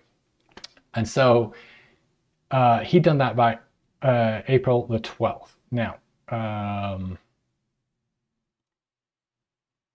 who is it? Yeah, sorry, getting a little sidetracked. I'm trying to find where my. Oh, we got to bring up the timeline. That's why I got to bring up the timeline. I don't think I brought up the timeline.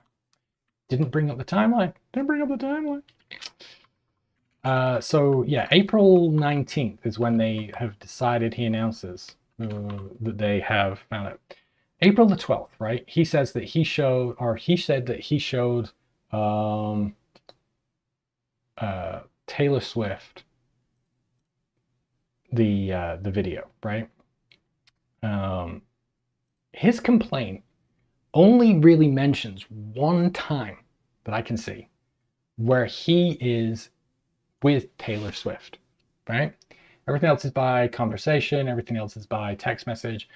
April 12th is when he meets with Lively at her apartment, greeted by Lively's husband Ryan Reynolds, who enthusiastically praises Lively's rewrites of the rooftop scene, which he'd sent on April 8th. Hours later, as the meeting is ending, a mega celebrity friend of Reynolds and Lively walks into the room and also begins praising Lively's script. Now, if you remember from his amended complaint, he says that this is Taylor Swift. That he felt pressured by Ryan Reynolds and Taylor Swift both talking so positively about Blake Lively's rewrites of the rooftop scene, he felt pressured to include them. This is the only time that I can see that he is with Taylor Swift. Now, again, this fits in with the timeline of them announcing the casting of Isabella on the 19th, right? So it seems to me, right, when he is talking about he showed a casting tape to Blake and Taylor, it was likely at that April 12th meeting, right? That they had got the audition tapes, he'd gone through them, picked them, and then showed it here to Lively and to Taylor Swift, who said, yes, like, you know, she's a good fit, a good likeness for Lively. This is the meeting in which he says he was so intimidated and felt threatened and, you know, she was setting her dragons on him. And he's pulling out his phone to be like, oh, hey, you want to see the casting video? Every time I start to put pieces together of this, his complaint falls apart even more and more and more every time. Anyway, so they say that this is the reason for them going after Taylor Swift. There's another reason that he's going after Taylor Swift, and it has nothing to do with Taylor being involved in the movie, as like you all know, right? On August the, is it 13th or 14th? I forget. On August 13th or 14th, it'd be this one. The Hollywood Reporter article comes out, right? It gets leaked that Justin Baldoni has hired the PR crisis manager who represented Johnny Depp during the Amber Heard trial, right? This gets leaked, there you go, August 13th, right? And it gets leaked pretty late. 5 minutes later, or 4 minutes later, you can see here 5:27 p.m. and then you can see UTC 31. So it's, you know, 4 minutes. 4 minutes that they talk about the leak of that article between Jennifer Abel and Melissa Nathan. And her big concern is at least it doesn't mention Scooter. The reason for this is that Scooter Braun is CEO of like Hybe America, and Hybe as a global company owns I think 51% of Melissa Nathan's tag, right? So Scooter Braun's not directly tied to it. I don't believe he's at all and invested or interested, but there's a connection here. And their immediate concern was, hey, at least the article doesn't mention Scooter, right? The reason for that is because Mr. Baldoni is good friends with Scooter Braun. There's pictures, of them together. He also posted many years back of them, I guess, at the Beat Buds show. I don't know who the Beat Buds are. Some kids performers. But he was there with Scooter and Yael Braun, there with the family hanging out, right? So they're good friends. It's not just that they have a good friendship, they also have a shared hatred of Taylor Swift. And I know you're going to go, wait, what? Yeah. So Yael posted to her public social media going after Taylor Swift. She called her a bully. I've never been one for attacking or airing laundry, but when you attack my husband, here we go. Let's start with Taylor Swift. Let's get the facts straight. You were given your opportunity to own your own masters, your past. Interesting that the man you're so grossed out by, believed in you more than you believe in yourself. Your dad is a shareholder and was notified. And Butch had personally told you this before you came out, so no, you didn't find out with the world. And girl, who are you to talk about bullying? The world has watched you collect and drop friends like wilted flowers. My husband is anything but a bully. He spent his life standing up for people and causes he believes in.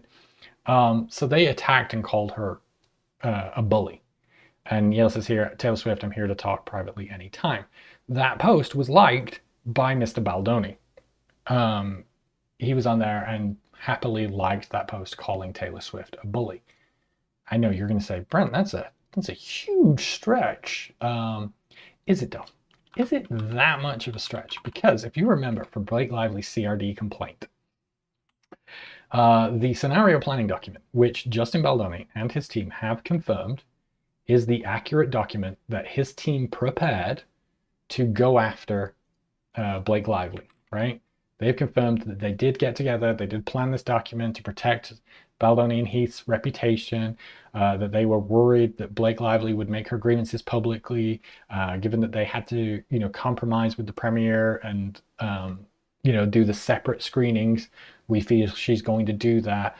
What's involved, what's part of their smear campaign was, our team can explore planting stories about the weaponization of feminism and how people in Blake Lively's circle, like Taylor Swift, have been accused of utilizing these tactics to bully into getting what they want.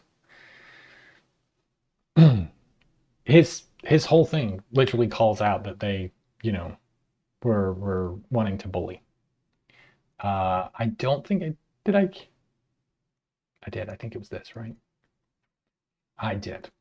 And then also I'm going to give credit, thanks to on Threads, to MRSSNN 10 over there on Threads, who reminded us all that this was also in the original planning they did when they brought Melissa Nathan on and they were talking about planning, what they could do. She gives the two quotes for, one quote will be this, full Reddit social media account takedowns, full social crisis team, blah, blah, blah. The other was a smaller quote for $25K a month where, creation of social fan engagement to go back and forth with negative accounts, the thing they say they didn't do. And that they ended up paying 15 grand a month for it. So they got quite a discount. But in this conversation, Nathan actually says right here, Blake Lively does have some of the Taylor Swift fan base, so we will be taking it extremely seriously. They knew that she was a concern. They had always been planning from the beginning to go after her.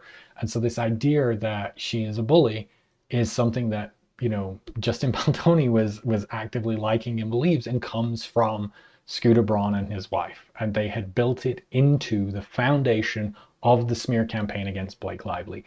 This is not coincidence. And it's not because she was involved in the movie or because there's an extortion scheme or whatever. He has told us from the very beginning that he planned to go after Taylor Swift, and that they didn't want that connection to Scooter Braun revealed, and that they believe Taylor Swift is a bully. I mean, he literally has told us this from the beginning. Scooter can't get over Taylor Swift's outsmarting him. No. And I mean, this is also, I can't remember, I forget who said it, so I apologize that I'm taking somebody's words without credit, but somebody had mentioned that this whole thing wasn't necessarily about, Blake Lively taking control. It was about the fact that he couldn't control Blake Lively. that he couldn't get her to do what he wanted. And that's what all of this is about. And again, yeah, I mean, it's the same with Scooter. He couldn't control a woman, and he's never lived it down. Justin Baldoni has decided to ruin his entire career, a studio, and take it all down because he couldn't deal with a woman he couldn't control. It's crazy to me. All right, quick stop, and then we'll do some comments, and then we'll see. We were what, at like 2 and a bit hours? You guys ready? Still good? You got about like another hour in you for you to go through the Edgeworth stuff, or would you rather see a part 2? We'll let you all vote and decide. Can we do that? I think I can actually do it as a vote, right? Let's do that. Let's say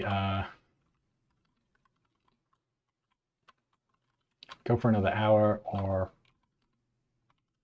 part 2. Go for another hour, or we can call it, and we'll do a part 2. Like probably Sunday morning or something for another hour. So let's see. Yes. You let me know. We can do a quick break. I can hang out for 5 minutes while everybody goes and has a bathroom break and gets a refill. Because 3 hours is a long one. 3 hours is a long one. Yeah, I went in, I got my drinks. Oh, you're all down for this, right? You're wanting the mega one. You missed the first hour because you went to the opera. Oh, Marcy, very fancy. What opera? What opera did you go see? I'm gonna just stick it back on my big old face while you guys decide to vote. And I'm gonna set up either part 2, or I'm gonna set up what we're gonna go through right now. So we will go through this bits. Oh, I tell you what, you know what I forgot to do? I forgot to show you the actual interview with Justin. I paused it at a really unfortunate moment, and I just, but this was where, he gave the interview to Access Hollywood to say that, I had actually brought in and showed her casting tape to Blake and Taylor.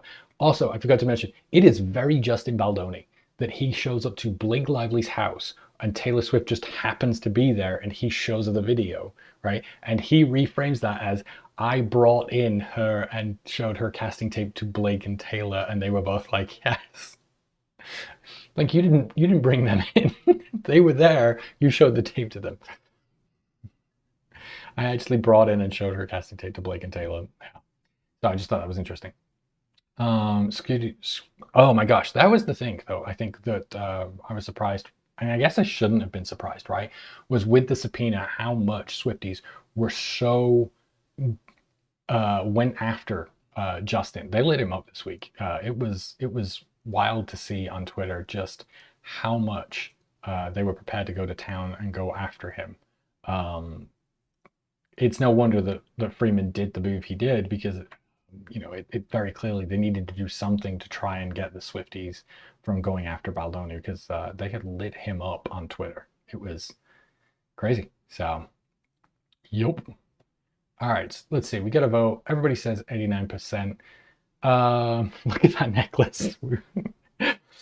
I mean, he's got a shirt on in that one. You don't mess with Taylor. Yeah, and again, so this is the piece that I forgot. We'll give it like one or two more minutes while everybody just wraps up, and then we'll move on to the Edgeworth stuff.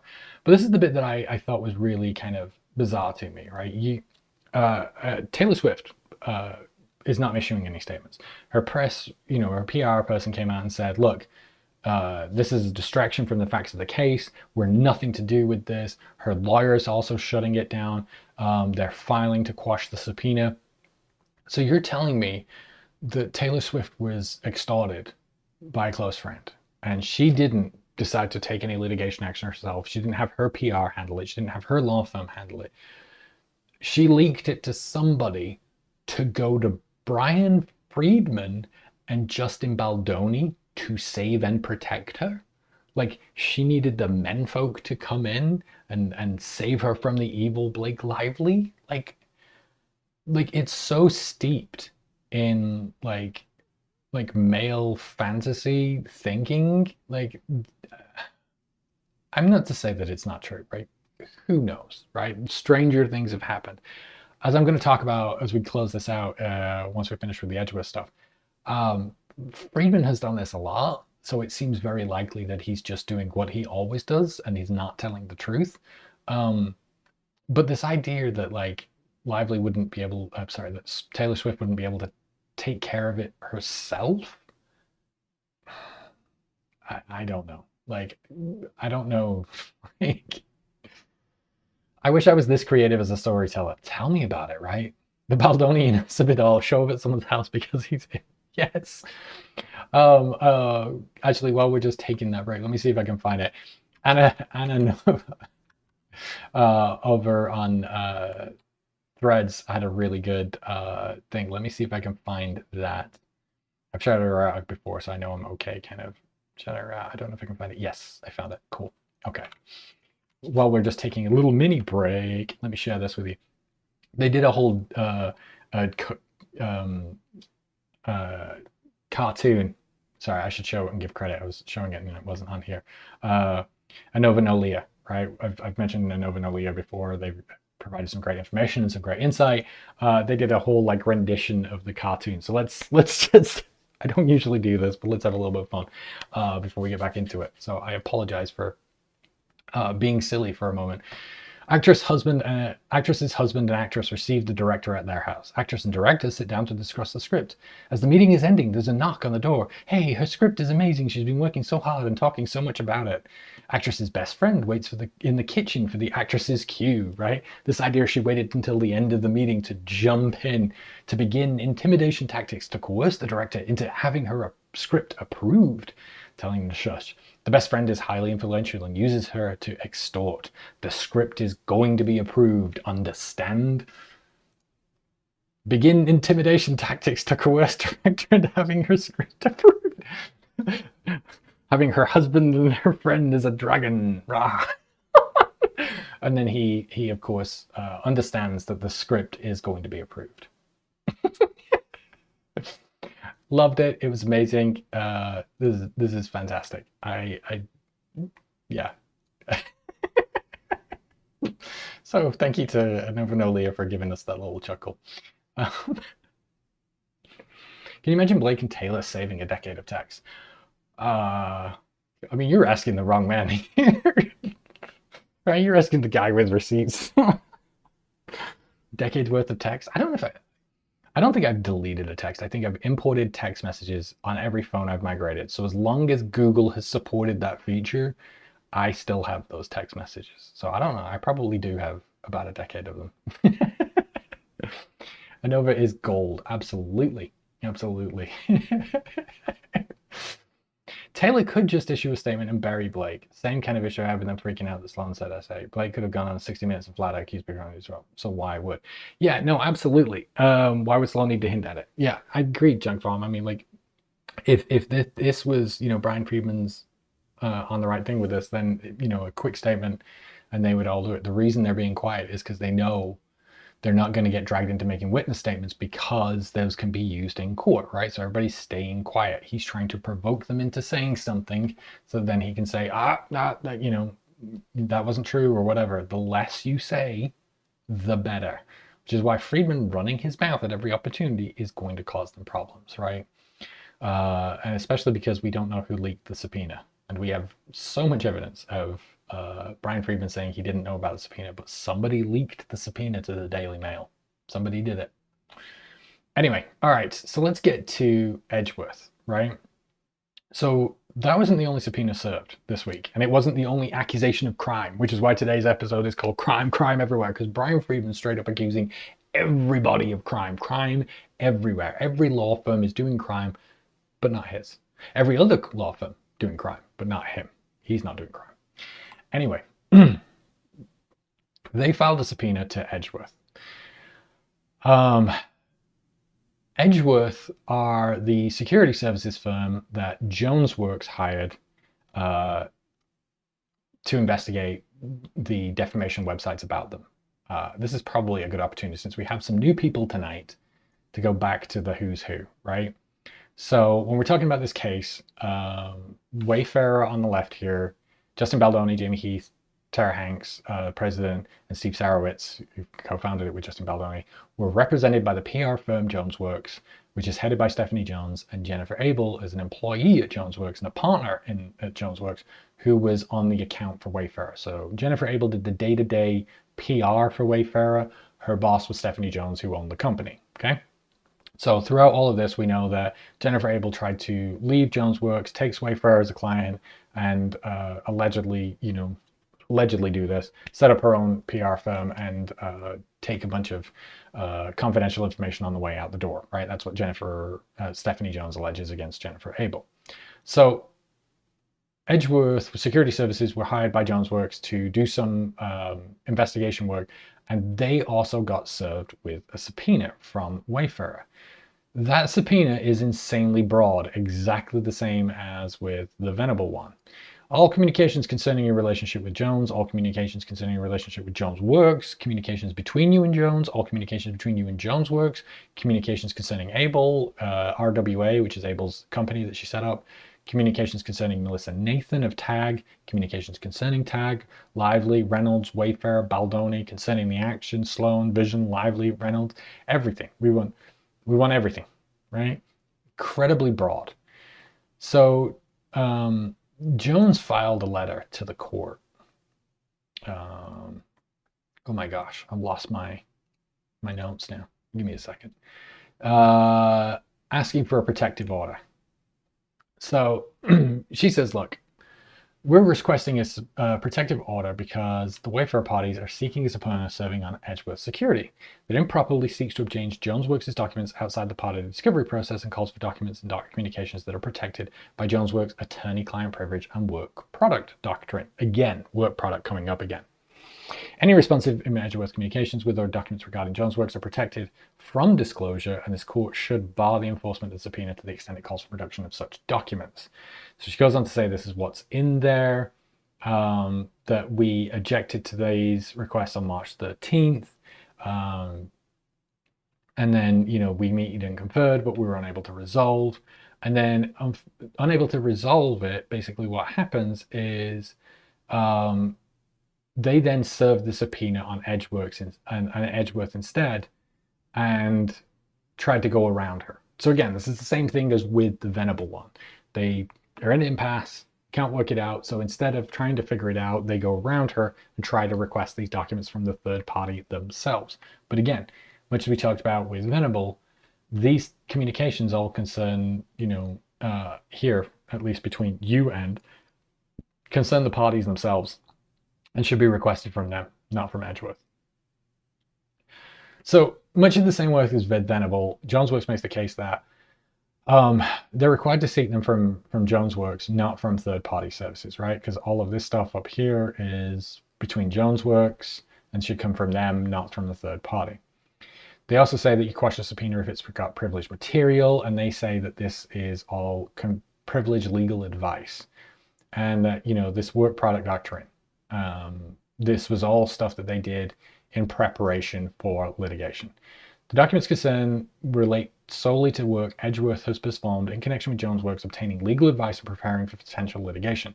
JonesWorks retained Edgeworth in mid-2024 after an anonymous person or persons created false and defamatory websites and social media accounts. Foreshadowing. In anticipation of foreseeable potential litigation regarding those websites, and in coordination with JonesWorks legal counsel, it sought Edgeworth's investigative and analytical services in connection with those websites and social medias. In the ensuing months, Edgeworth performed additional services for Jones in anticipation of litigation, including the matters that ultimately led to the complaint in this case, or at least in the case of Jones versus Abel. So they're saying, look, it's all protected again by work products, and then they had never brought it up. Prior to sending its objections to the Wayfarer parties, Jones had not communicated anything regarding its relationship with the Edgeworth or any of the services, but rather than seek discovery or communications from JonesWorks, they basically went around them and tried to go get them from Edgeworth instead. And so they're saying for this reason, you need to quash and tell them that they don't get this material because it's privileged.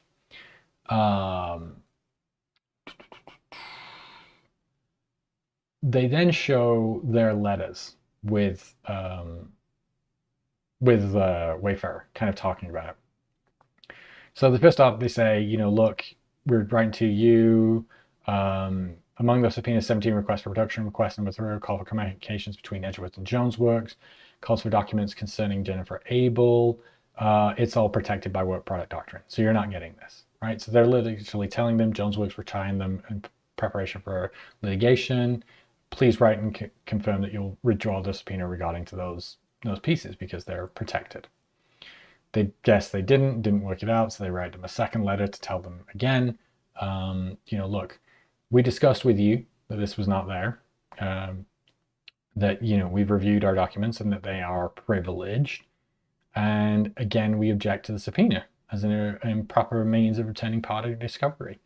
They also point out that given the timing of the subpoena in your correspondence and third-party complaint, Jonesworks expects that your clients knew they intended to add Jonesworks as a party at the time of issuing the subpoena to Edgeworth. So basically, they issued the subpoena to Edgeworks, and then they, in their answers, Jennifer Abel's answers, right, they added Jonesworks as a party to the Blake Lively case, right? This is we started out when we talked about the motion to dismiss, arguing that she should be immune and that Jonesworks should accept liability. They named Jonesworks and added her as a party in that complaint. And she's saying, when you did your subpoena towards Edgeworth, it was before you added me, but you did so knowing full well you were going to add me, so you should have gone through me, knowing that you were going to add me as a party. So Wayfarer decide to oppose this by alleging that crime happened again. So in less than a week, right? This was last Friday. In less than a week, in 5 days, Bryan Freedman has alleged that 2 of the major law firms involved in this case have been committing crimes, and he just managed to keep quiet about them for 5.5 months, and is only talking about it now.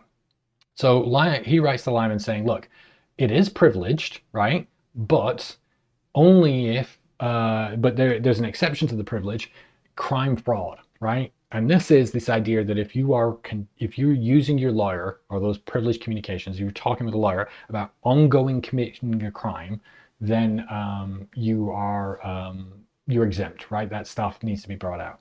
The way that I saw it explained, and I forget who showed or talked about this, and I forget where I got this from, so I can't give credit, and I apologize, but this is not from me.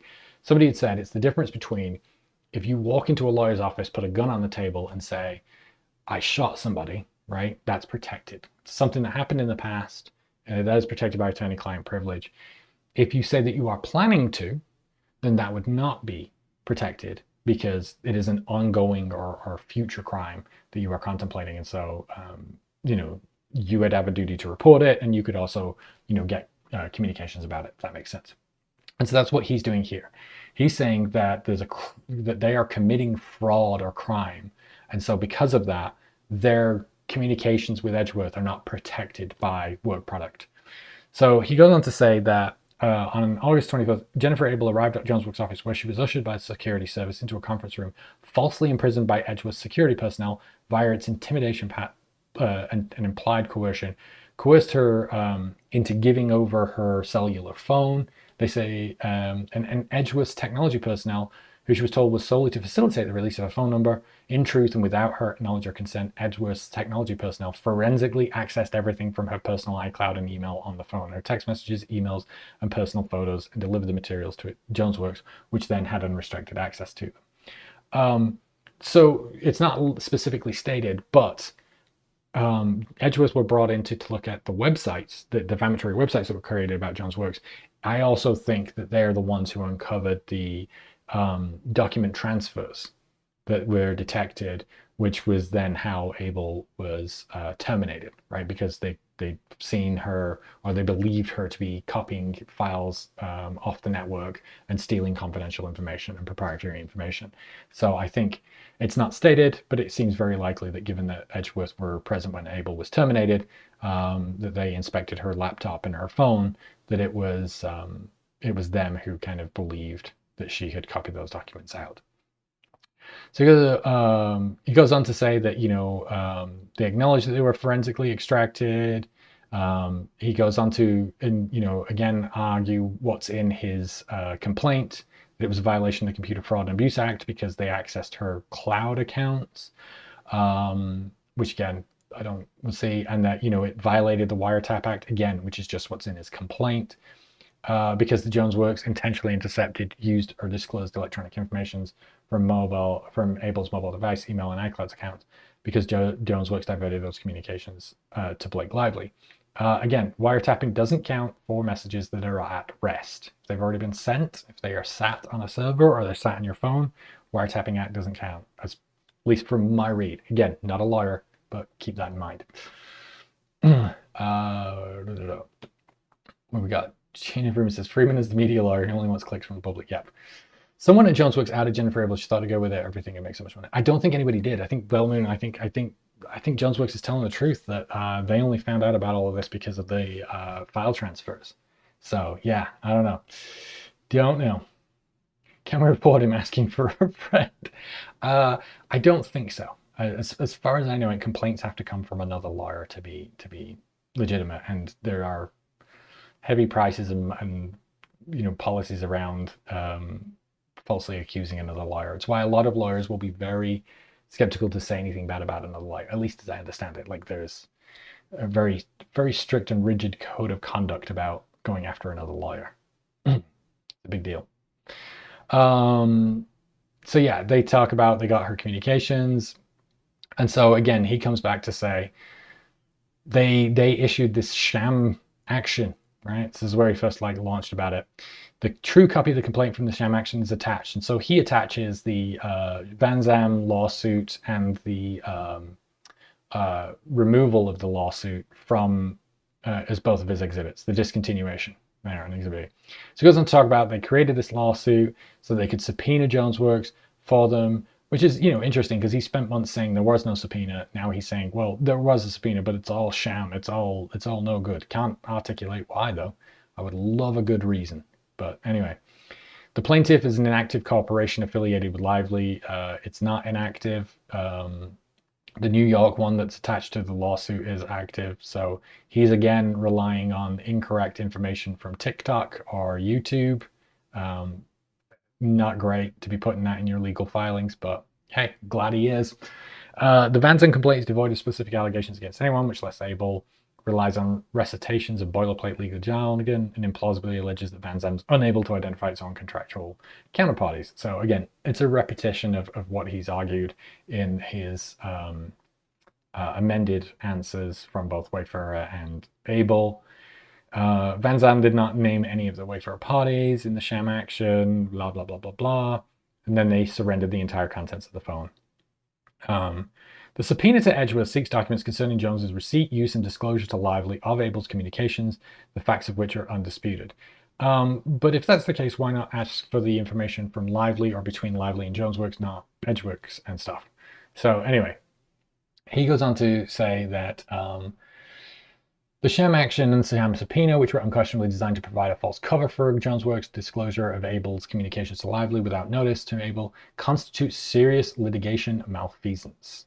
He argues the court should find that the crime fraud exception applies and remove their claim of privilege. So he then goes on to say the Wayfarer parties are prepared to seek further relief with respect to the sham action and sham subpoena. We respectfully request that the court deny the motion and compel Edgeworth to comply, or in the alternative, conduct an in-camera inspection of the disputed documents. Another thing I learned is in-camera has absolutely nothing to do with cameras. I read that and I was like, what, do they have like a camera while they're reviewing the documents to make sure they're legit? Like, what's going on? It means in chamber. And so it's talking about the judge would review it privately to decide what should be kept and what shouldn't. So, they get all of the Edgeworth privileged material, but the judge would decide what actually is privileged and what actually is viable for Wayfarer to be discoverable and use. So that's what they're asking for.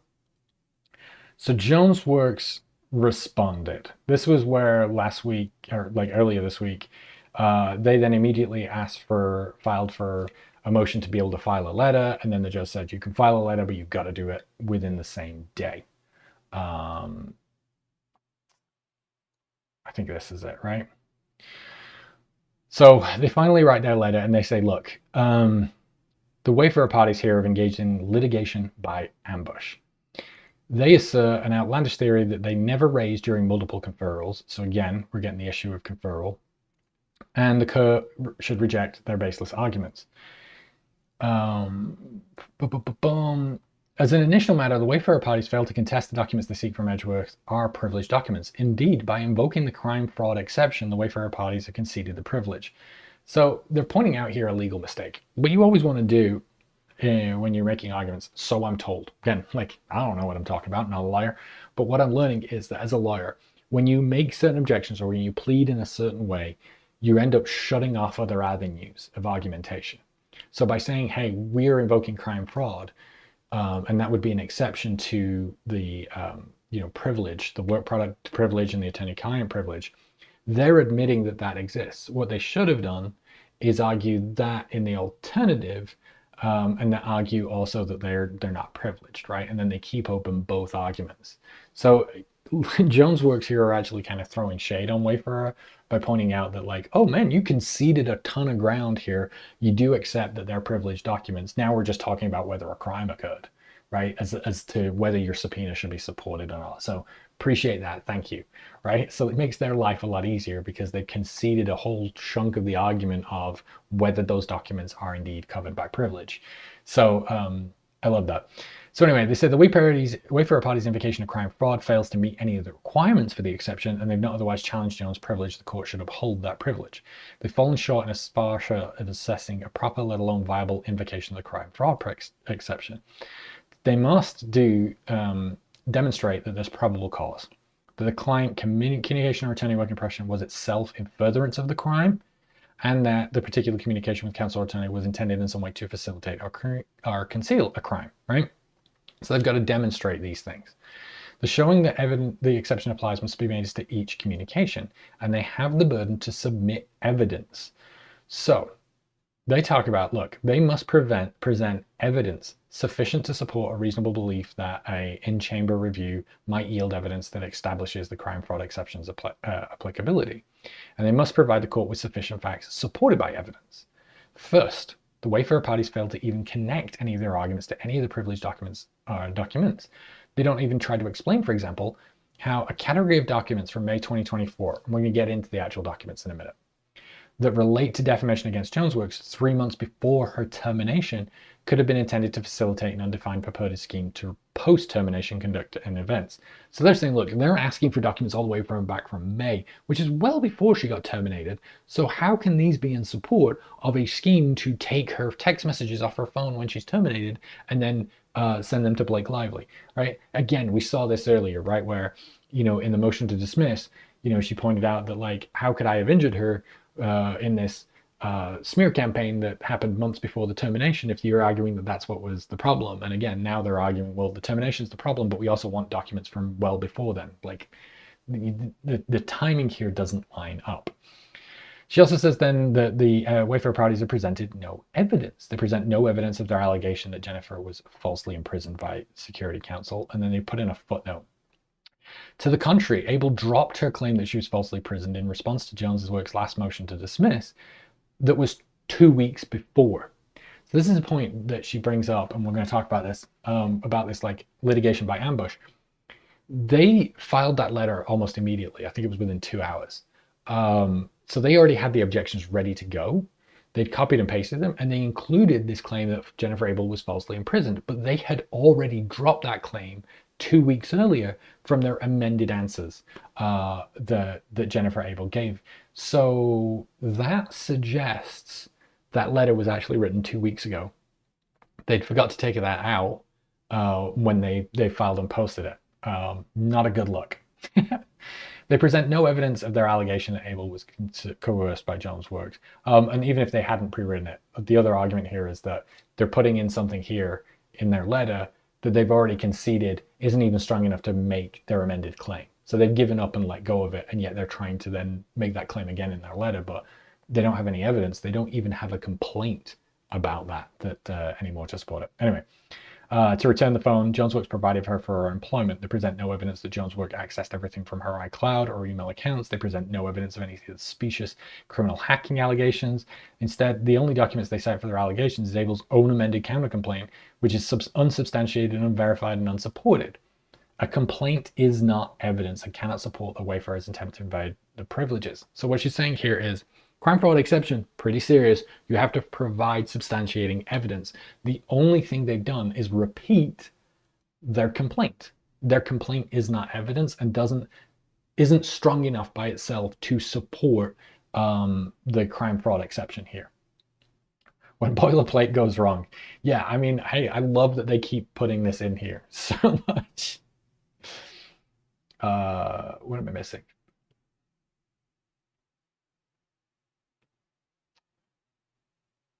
Oh my gosh, I'm just reading through. For more on Bull, see my Eliza Dushku thread. Wait, what? What? What am I missing? Somebody give me a heads up of what I missed there on chat. The moment I see Eliza Dushku, I'm like, I'm looking. I'm looking. Anyway, so they say they should move to dismiss their counterclaims because they're not only false, they fail to support any legal theory she advances. So, it's likely to get tossed anyway. It's not even going to hold up. They present no evidence of a crime. She talks about they only provide 2 documents, which is this, lawsuit. They don't take the debate. They don't debate about the subpoena. They don't talk about it. They don't even kind of respond to it. Basically, what they're saying is these documents do not relate to the termination in August. They don't relate to Abel's return of Jonesworks' iPhone or termination or access afterwards.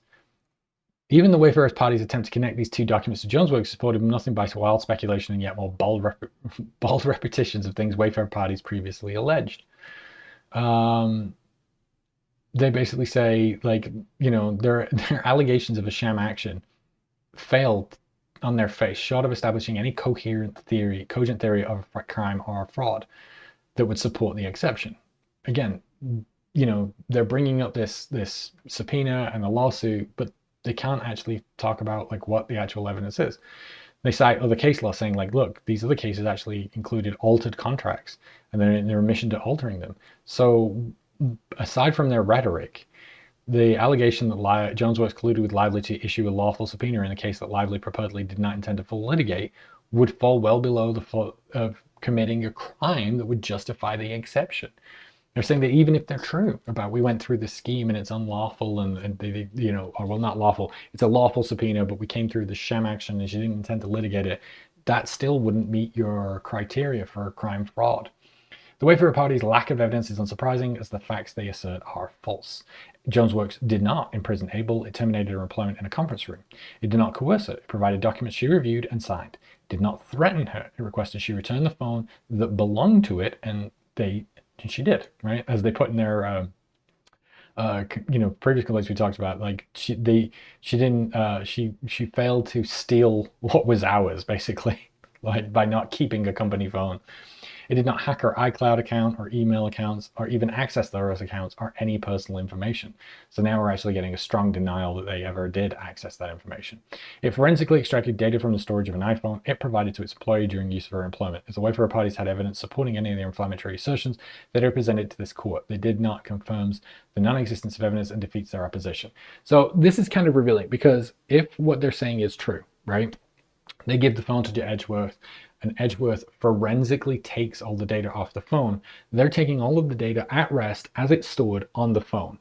That would defeat all of the claims that Freedman is making about accessing information in the cloud, all the rest of the stuff. It doesn't matter if that information was also in the cloud. If they forensically, digitally remove the information off that device based off what was stored on the device as a company phone, they are airtight. And I think they already know this, right? I don't believe that you would have had Michael Gottlieb and Wilkie Farr get involved in this if there was not they were pretty sure that the evidence was good. So yeah. Do you think they wanted it live like the Depp versus Hale tried Sarah? I have seen some, sorry, I should say Sarah, right? Is it Sarah? Let me know how you prefer to pronounce. But I've seen so many people talk about this, right? That they want this. And I forgot to mention that about that news story where they were like, hey, we want her to be deposed in Madison Square Garden and sell tickets, which was disgusting. I don't care what you think you've gone through in a court case, but to do that to somebody as an alleged victim who's making these accusations, just disgusting. And especially for Baldoni, based off what his platform is, for him to have made that TEDx talk and to talk about that stuff and then be like, yeah, let's sell tickets to it in Madison Square Garden and like publicly delight in humiliating and degrading a woman. Um, I was so mad. But yeah, I've seen a bunch of people arguing that like, oh, it needs to be televised. They're going to be so disappointed when they find out that one, you're not getting access to most of the evidence that's coming up in discovery. You will not see it. You'll only see what's used at trial. And two, because it's federal court, it will not be televised. Um, but again, the reason for that is they don't care about this case. They care about punishing a woman for having the audacity to make these allegations in the first place. Whether they're true or not, they don't care. Women should just be punished, or anybody should be punished for making these allegations, because this is the drum that I will keep beating on. These so-called men's rights people who oppose, oh, this is what is wrong with the world, like making it harder for female presenting victims to come forward makes it harder for male presenting victims to come forward. 100%. It's all the same crap. And it's all the same shame and stigma. And the sooner they understand that and walk away from this, the better it is for everybody. But anyway. Jones hired these people specifically made the evidence airtight to prosecute Abel. I mean, that's what it seems like. And, the more we're learning about this. But anyway, she then points out the timing of the opposition coming 2 hours after Jonesworth's motion. It's assertion of an argument not mentioned in over a month of conferrals in reference to a single abandoned claim, to since abandoned claimed, all demonstrate that Wayfarer's response was a pre-baked media target ambush, not a reasoned response to solving a legal dispute.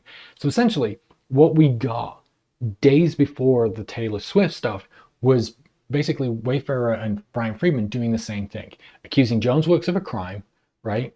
Not really caring about making a cogent legal argument, but using the docket to kind of launder these defamation claims. And so they kind of called it here. It just didn't go to the same level. They just escalated with the Taylor Swift stuff to the point he got sanctioned. I'm surprised, really, this didn't get more. But basically, all Jonesworks asked for was a protective order. So I did say that I wanted to dig into this. Reason I say this is interesting, right? We've gone through all of this to talk about it. Is I'm not really going to cover the letters too much, like we talked about. Go through. I think it's the second letter. As part of like their demonstration that hey, this stuff is privileged, they provide a work log of the information that they have, right? To say, or sorry, privilege log of the information they have to say, look, this is the information we found. This is why it's got privilege. This is why you're not getting it. But this is to show you that we have actually done it. These are the people involved. This is the information. We've collected it, but you can't have it, right? So this helps when it comes to if an in-camera review is required. Oh, sorry, that's the other thing I forgot to mention. Jonesworks. They do actually say,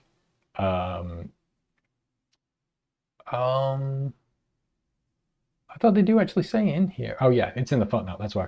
No in-camera review is necessary, but they do actually say, if the court entertains the Wayfarer's party's position, it should review the documents in camera. We'll actually give them to you. So this log is part of to show that look, we've collected the documents. You just can't have them. So they could provide them to Judge Lyman and have him confirm that these are privileged information if he decides that he wants to see them before making a decision on them. But what's interesting about this, right, is this is when Edgeworth was brought in.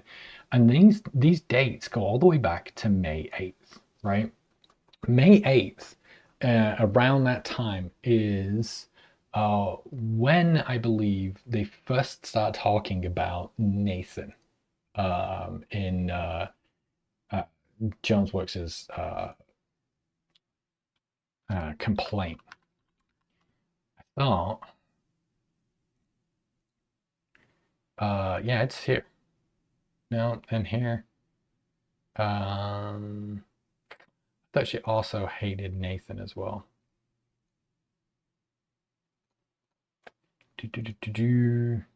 I guess I can't find it. I don't remember where it is in here off the top of my head. But there's a point where she calls out Melissa Nathan and she says that she hates Melissa Nathan as well. And I forget where that is in here. But this was, I think, like May 14th, something like that, May 4th or whatever. It looked like basically that Abel was talking to Nathan around May. But anyway, May 8th is when she hires Edgeworth to look at this. Now, if you remember, in her complaint, she alleges there's two websites that get started. Stephanie Jones Leaks and Stephanie Jones, I should keep that up actually, and Stephanie Jones Lies. Oof. Why is it not in here? Oh, where am I missing it? Privilege lock. Oh, well. I don't see it in here. It's in one of the filings. They talk about it. Oh, well. Anyway, so I went and take a look, right? So she hires Edgeworth on May the 8th. So I went to go take a look at this stuff. And, oh, here it is. Yeah. In the summer of 2024, the Doe defendants created and posted the webpage stephaniejonesleaks.com, which was hosted by Hostinger. Then after that website was taken down on around September 2024, they created and posted a new page, Stephanie Jones Lies, which was still available, it said, but it's no longer. It's gone. So I went and got a look at the whois information, the domain names information for it. So if you're not a technical geek, basically when you have a website, right, like Stephanie Jones Leaks, somebody has to buy that and register it. And you have to purchase that name, and you have to tell who the internet that name points to this web server where I put my website, and you can do it. And then, you know, if you decide to move, like they talk here about Namecheap, if you decide to move your website from Hostinger to Namecheap or to GoDaddy, you still own the name, then you have to tell the name that, oh, this website's on this server now, or it's on this website, right? So the first thing you do if you're going to set up a website is you have to buy the name, and then that information is stored as to who owns the name. Now, a lot of it's private, so that you're not just getting a ton of spam, but there are information that's kind of public about it, right? They'll hide the details of who owns it, which is why you then hire somebody like Edgeworth to then kind of track down and find that information of who's behind these websites. But there are some public information. So for instance, with Stephanie Jones Leaks, you know, it was hosted by Hostinger, and it was created on May the 6th. So basically within a couple of days, she'd hired or talked to Edgeworth about bringing them in. So 2 days later, she brings them in to talk about it. Now, she says it in the summer. So I don't know if May is meant to mean summer, but I always thought summer is June, July, August. But she clearly brought them in. And so, you know, they hasted that. The other website, Stephanie Jones Lies, she says the website itself didn't go live until September, but the domain name was only registered 4 days later on May the 10th. So whoever registered it, whoever bought it, was planning this extended campaign and clearly bought a bunch of domains. Maybe it was just those two, maybe there's more of them about that time. But all of this suggests that, you know, she's been looking at, you know, this information for a while. Remember, all of this campaign happened, you know, they first start talking about it about May, when they find out that Justin Baldoni when they found out that Ryan Reynolds had blocked Justin Baldoni. And then, you know, that's when they go through all of that stuff. They then bring in Melissa Nathan, like July, I think, July. And then, you know, they plan the campaign August 1st, August 2nd. So they also continue to retain them through November. So throughout the whole smear campaign, essentially, and throughout Abel attempting to leave JonesWorks and all of the stuff that's going on, she has Edgeworth on top of this stuff and looking at the stuff. So I just thought this was an interesting piece, because it seems that we had thought that originally she had some information about these websites or knew this, and it was very limited. It seems like, you know, she's had them for quite a while, for like 5-6 months, watching their network and looking what else. Oh, sorry, it was extended all the way to February. So she's been looking like the entire time, over like, you know, almost a year. And I think that's why they knew about Abel, was because it would make sense that if you've got these websites where you have an employee making all these allegations against you, or they seem to have inside information about your company, it would probably be an employee. So you bring Edgeworth in to monitor your network, which is then how you get flagged and see that these files are leaving your server and connecting to, you know, somebody's machine at home or something, and sending these documents. Very easy to do, very easy to see, very dumb thing to do. especially on work devices that are controlled by the company. But yeah, so I brought that up because of that. But anyway, so the reason I thought about this, right, there's another connection here, right? I talked about this is Bryan Freedman's MO. So, it looks like around the time that Abel is talking to Nathan and they're talking about leaving, these websites get set up against Stephanie Jones. I say all of this because somebody else, the angrily angry lawyer over on X, Twitter. I don't know. I don't like calling it X, but over on Twitter. Oh, not on Twitter. I think they're. I'd say that, and I think they're on Threads. No, they are on Twitter. They had shared something with me that there's another case involving Bryan Freedman that I wasn't aware of. Let me just bring it up.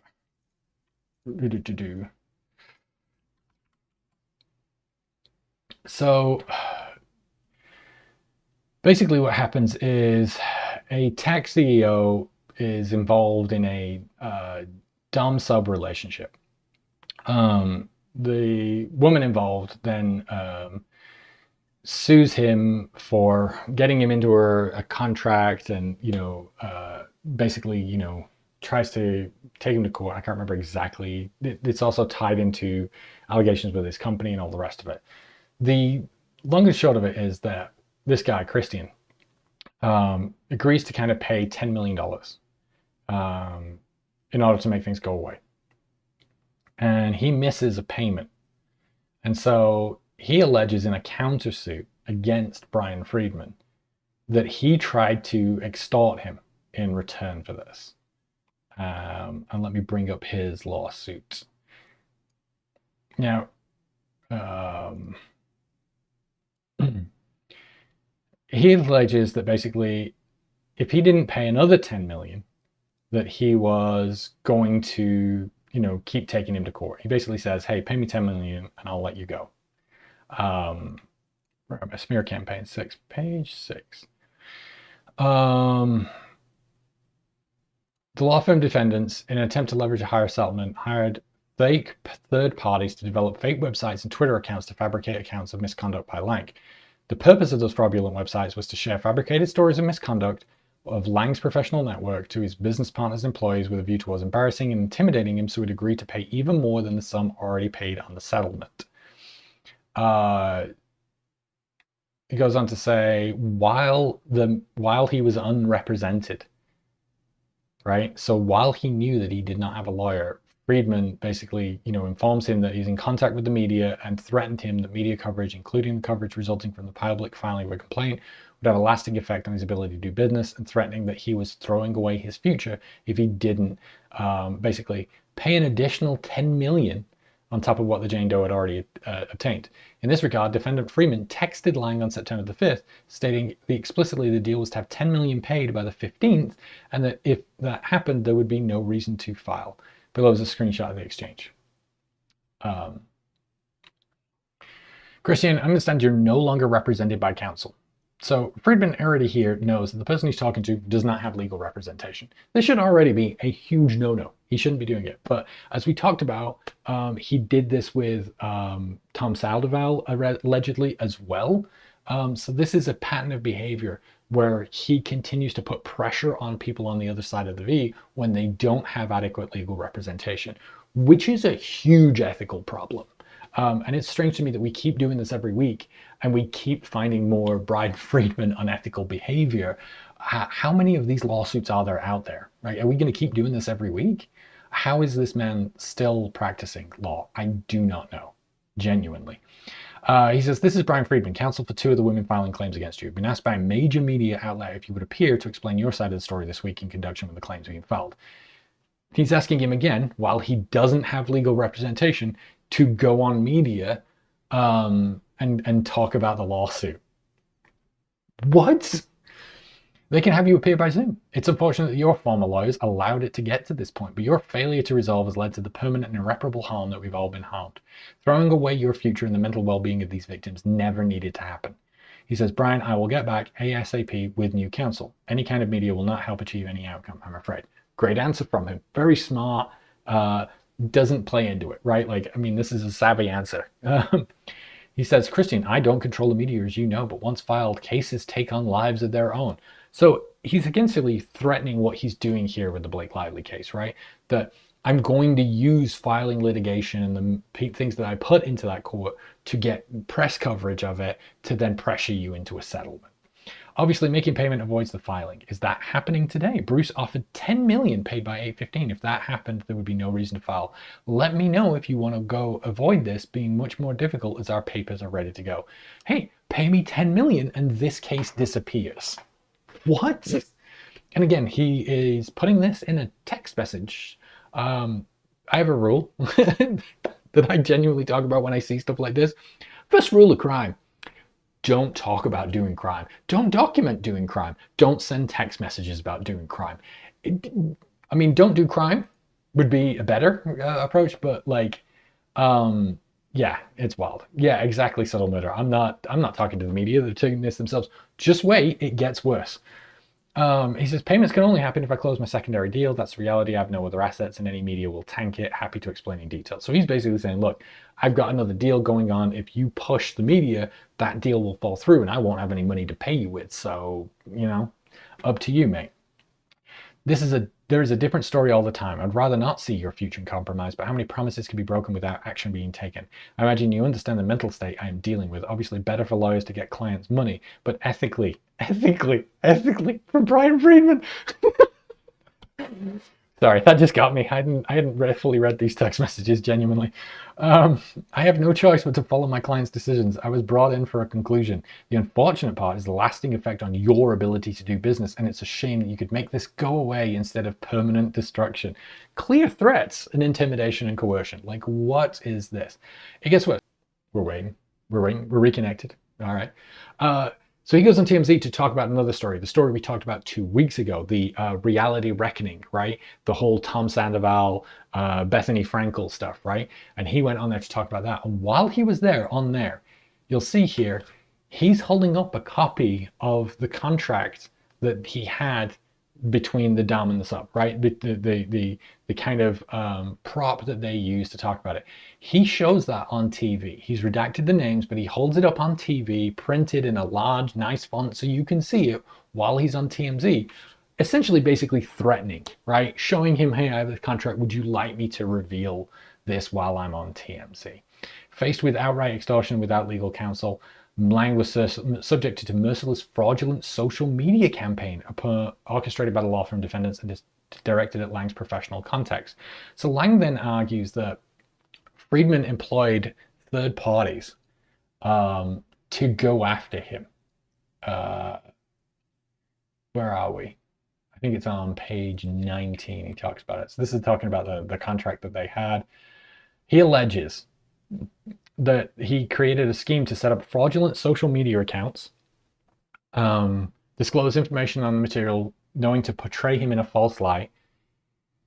Miles Cooley coordinated on behalf of Freedman, Tattleman, and Cooley and counter-defendant Jane Doe to hire third parties to establish fraudulent social media accounts with false allegations and obtain money for the Jane Doe that she's not entitled to.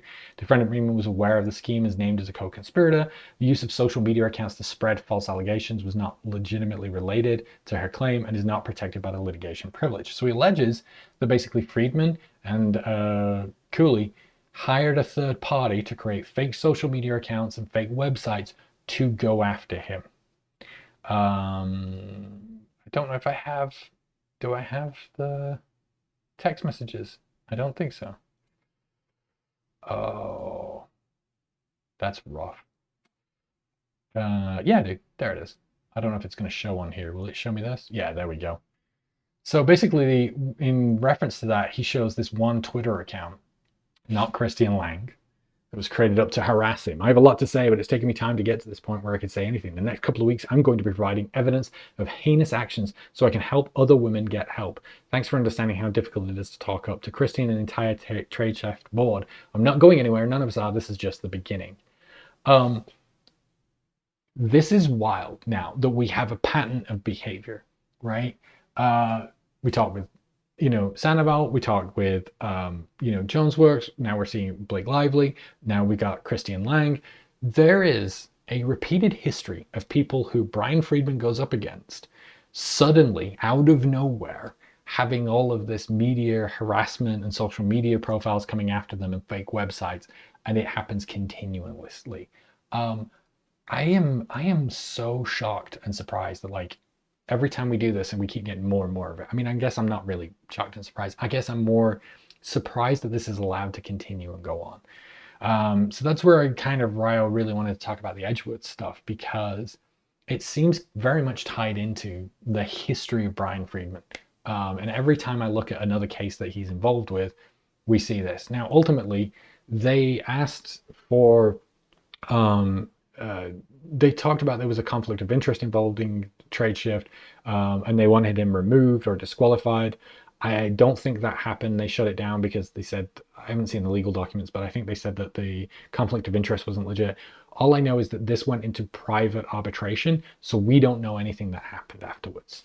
So I don't know the outcome of this case. I don't know if there was any sanctions or if there was any warning given to him about this. I just know that, yeah, this was alleged, right? And it keeps being alleged every single time. So it's like, I don't know how many times this has to happen before we get it. And I think that's what's really crazy about like the Baldoni stuff, is how people are so still deeply rooted to like, none of this happened, this is all fake, this is Blake Lively doing it. And it's like, you have a whole history of other people all making the same claims against this kind of group of Melissa Nathan, Bryan Freedman, Jed Wallace, who all worked together before, were all brought on together onto Wayfarer and Baldoni's side as like a job law. So like, I don't know. It's frustrating, but I also think, I wonder how much of this Lively's team knows, right? I'm sure they're probably aware of it. And it also, I think, raises the stakes of, it's not just, as we talked about, Lively making allegations of sexual harassment on her own behalf of feeling unsafe, right? She didn't really step it up until seeing that other cast members were also feeling unsafe and were texting her. That's when she really took on that role of like, I'm going to take this on and take the lead and put these protections in place to cover not just myself, but the other cast and crew members on the set and make a safe environment for everybody. And I wonder if there's a part of seeing these tactics and the social media manipulation and the harassment that's going on, as we are all kind of seeing that this is a pattern of behavior that has happened multiple times, not just in Amber Depp, Amber Heard and Johnny Depp, but also in other cases as well. If there's now a sense of, across her legal team, I'm not just advocating for the cast and crew if it ends with us. I'm advocating for a lot of these people who continually go up against Bryan Freedman, Melissa Nathan, and then end up with these smear campaigns against them. And this could be the case that unravels that and pulls all of that apart. I don't know, right? Maybe that's a lot to expect from one case. It's a lot to put on the shoulders of Blake Lively, who probably right now is just struggling to survive. It is rough. It is probably a difficult time in that house, and in Baldoni's house as well, I'm sure. All right, so that's everything I had tonight. So I'm going to go through a quick recap and go talk into chat. We'll wrap it up for like 5-10 minutes in chat, and then that will be it. So if you've got any questions, anything that I missed, ask away, and we will try and cover it as best we can. I think that was everything I wanted to cover tonight. So long one. Appreciate you guys sticking with me for the long haul on this one tonight. Can see that like getting a little hot. All right, so let's see what we got. What are the chances Jed is involved, right? It's got to be non-zero, says our scientist. Foreshadowing, right? You knew where this story was going. Bryan Freedman and third-party campaigns to settle murder. He would never, right? No, never. Jed has a patent too, Bam Margera. Yeah, I haven't really dug into that one yet, right? I want to get into that. But I think a part of the Bam Margera case that I looked at that's concerning to me is, in Jed's response to Lively, he talked about how he provides services for people who are under attack and for dealing with addiction. And he's not any sort of qualified licensed counselor or medical practitioner or, addiction counselor or anything like that. I want to dig into more of that, because that, I didn't know if that's true. I saw something saying that, right? I don't know if it's true. I don't know if that's the case, but that's very concerning if so, that he is so deeply connected with addiction recovery, but is not actually like licensed or qualified or professional. Um, so yeah, I want to dig into more of that. I haven't looked at the Bam Margera case yet. Uh, See, this is where the system protects the bad guy. Yup. And this is why, like, a lot of people are saying, like, oh, well, why doesn't he just get disbarred, or why doesn't he get kicked out? Very, very difficult. Very, very difficult. You know, and it seems like even after all of these cases and all of these allegations, manages to skate through. Now, it could be because they're not true. Let me just put that out there. Same for serial harassers. Everyone knows, but can't say anything, right, Heidi? I mean, like, this is, I think, why I keep on this so much, even as like I've struggled to make the rest of my TikTok content and just been taking a break creatively and still feeling committed to talking about this case and making and doing these lives, is because it's felt so relevant to the topics I talk about on like harassment and abuse, because this feels tied into it. I mean, like, so much of the no you, it's just Davo every time there's an accusation against no you, like, it's exhausting, and unfortunately all too familiar. Let's see, Obi-Mo, Sarah Duncan, I was agreeing with him with Blake only speaking up after the woman said something to her. Yeah, I mean, it seemed like she was willing to kind of let a lot of it slide until then. Subtle murder. He met Sorowitz through the Travis Flores case and realized the man made bank, so he aligned himself with him. Yeah, I mean, that's also really disturbing, right? And again, what was the advice given to Travis, right? Was, you can't fight this. He will have all this money. He will destroy you. He will destroy you financially, and with your already poor health, like, he will ruin that too, right? And he was advised not to take that case any further. And then suddenly he works for the man who's known for throwing money at a problem and destroying people. Sonometa says, thank you for breaking this stuff down. No, thank you for being here. And thank you everybody for the support today and just being here. 3 hours is a lot of time commitment to ask for you. So I appreciate you investing that time here. Like, we're going to, and really appreciate it. It's a lot to give up on a Friday night. So I appreciate you. Definitely, chat. Junk says the surprise witness has good videos on the band thing. All right, well, that's a good recommendation then, the surprise witness. Jack Freeman also says she's a little questionable viability wise though, fair warning, but I've had videos and jabs seen point. Yeah, and I think, you know, we all mess up, so good job. Nasty says going longer was the right move. I'm glad you all think so and not like, please, will this man shut up? All right. So we were supposed to get, like I said, the motion to dismiss from Lively on, I just got an update on that. 1 second. Getting stuff on my phone. This is how we're doing it. We're doing it live. Yep, we got it. All right, so I will be looking at that. I don't think it'll be worth doing like a special thing on Sunday, so we'll wait for that to do it next week. And then I can't remember. I think there was something else on like the 28th. I forget. So yeah, so we'll see. We'll see if we get these motions to dismiss. Again, I don't think it's great going into these motions to dismiss, having the judge tell you that he doesn't think you're credible, that you're making libelous statements, and you know, threatening sanctions against you. Not good. That is not a good outcome for them. I know they're probably celebrating the headlines this week, but in terms of the case, not great. And I think, you know, that again just highlights how Wayfarer's side of this really is to win the campaign as a PR war, even if that ultimately loses them the case. I don't think that's particularly smart, but we'll see, right? All right, well, guys, yes, Marcy Jinx says best chat on YouTube. Absolutely. I appreciate you guys so much. Thanks so much for hanging with me. So, you know, hope you have a great rest of your weekend and a great rest of your evening, and we will do this all again next week, and hopefully it'll be a little shorter and we'll have a little less to talk about. That would be great. That would be ideal. All right, guys, thank you so much for hanging out. Again, take care of yourselves. Appreciate you being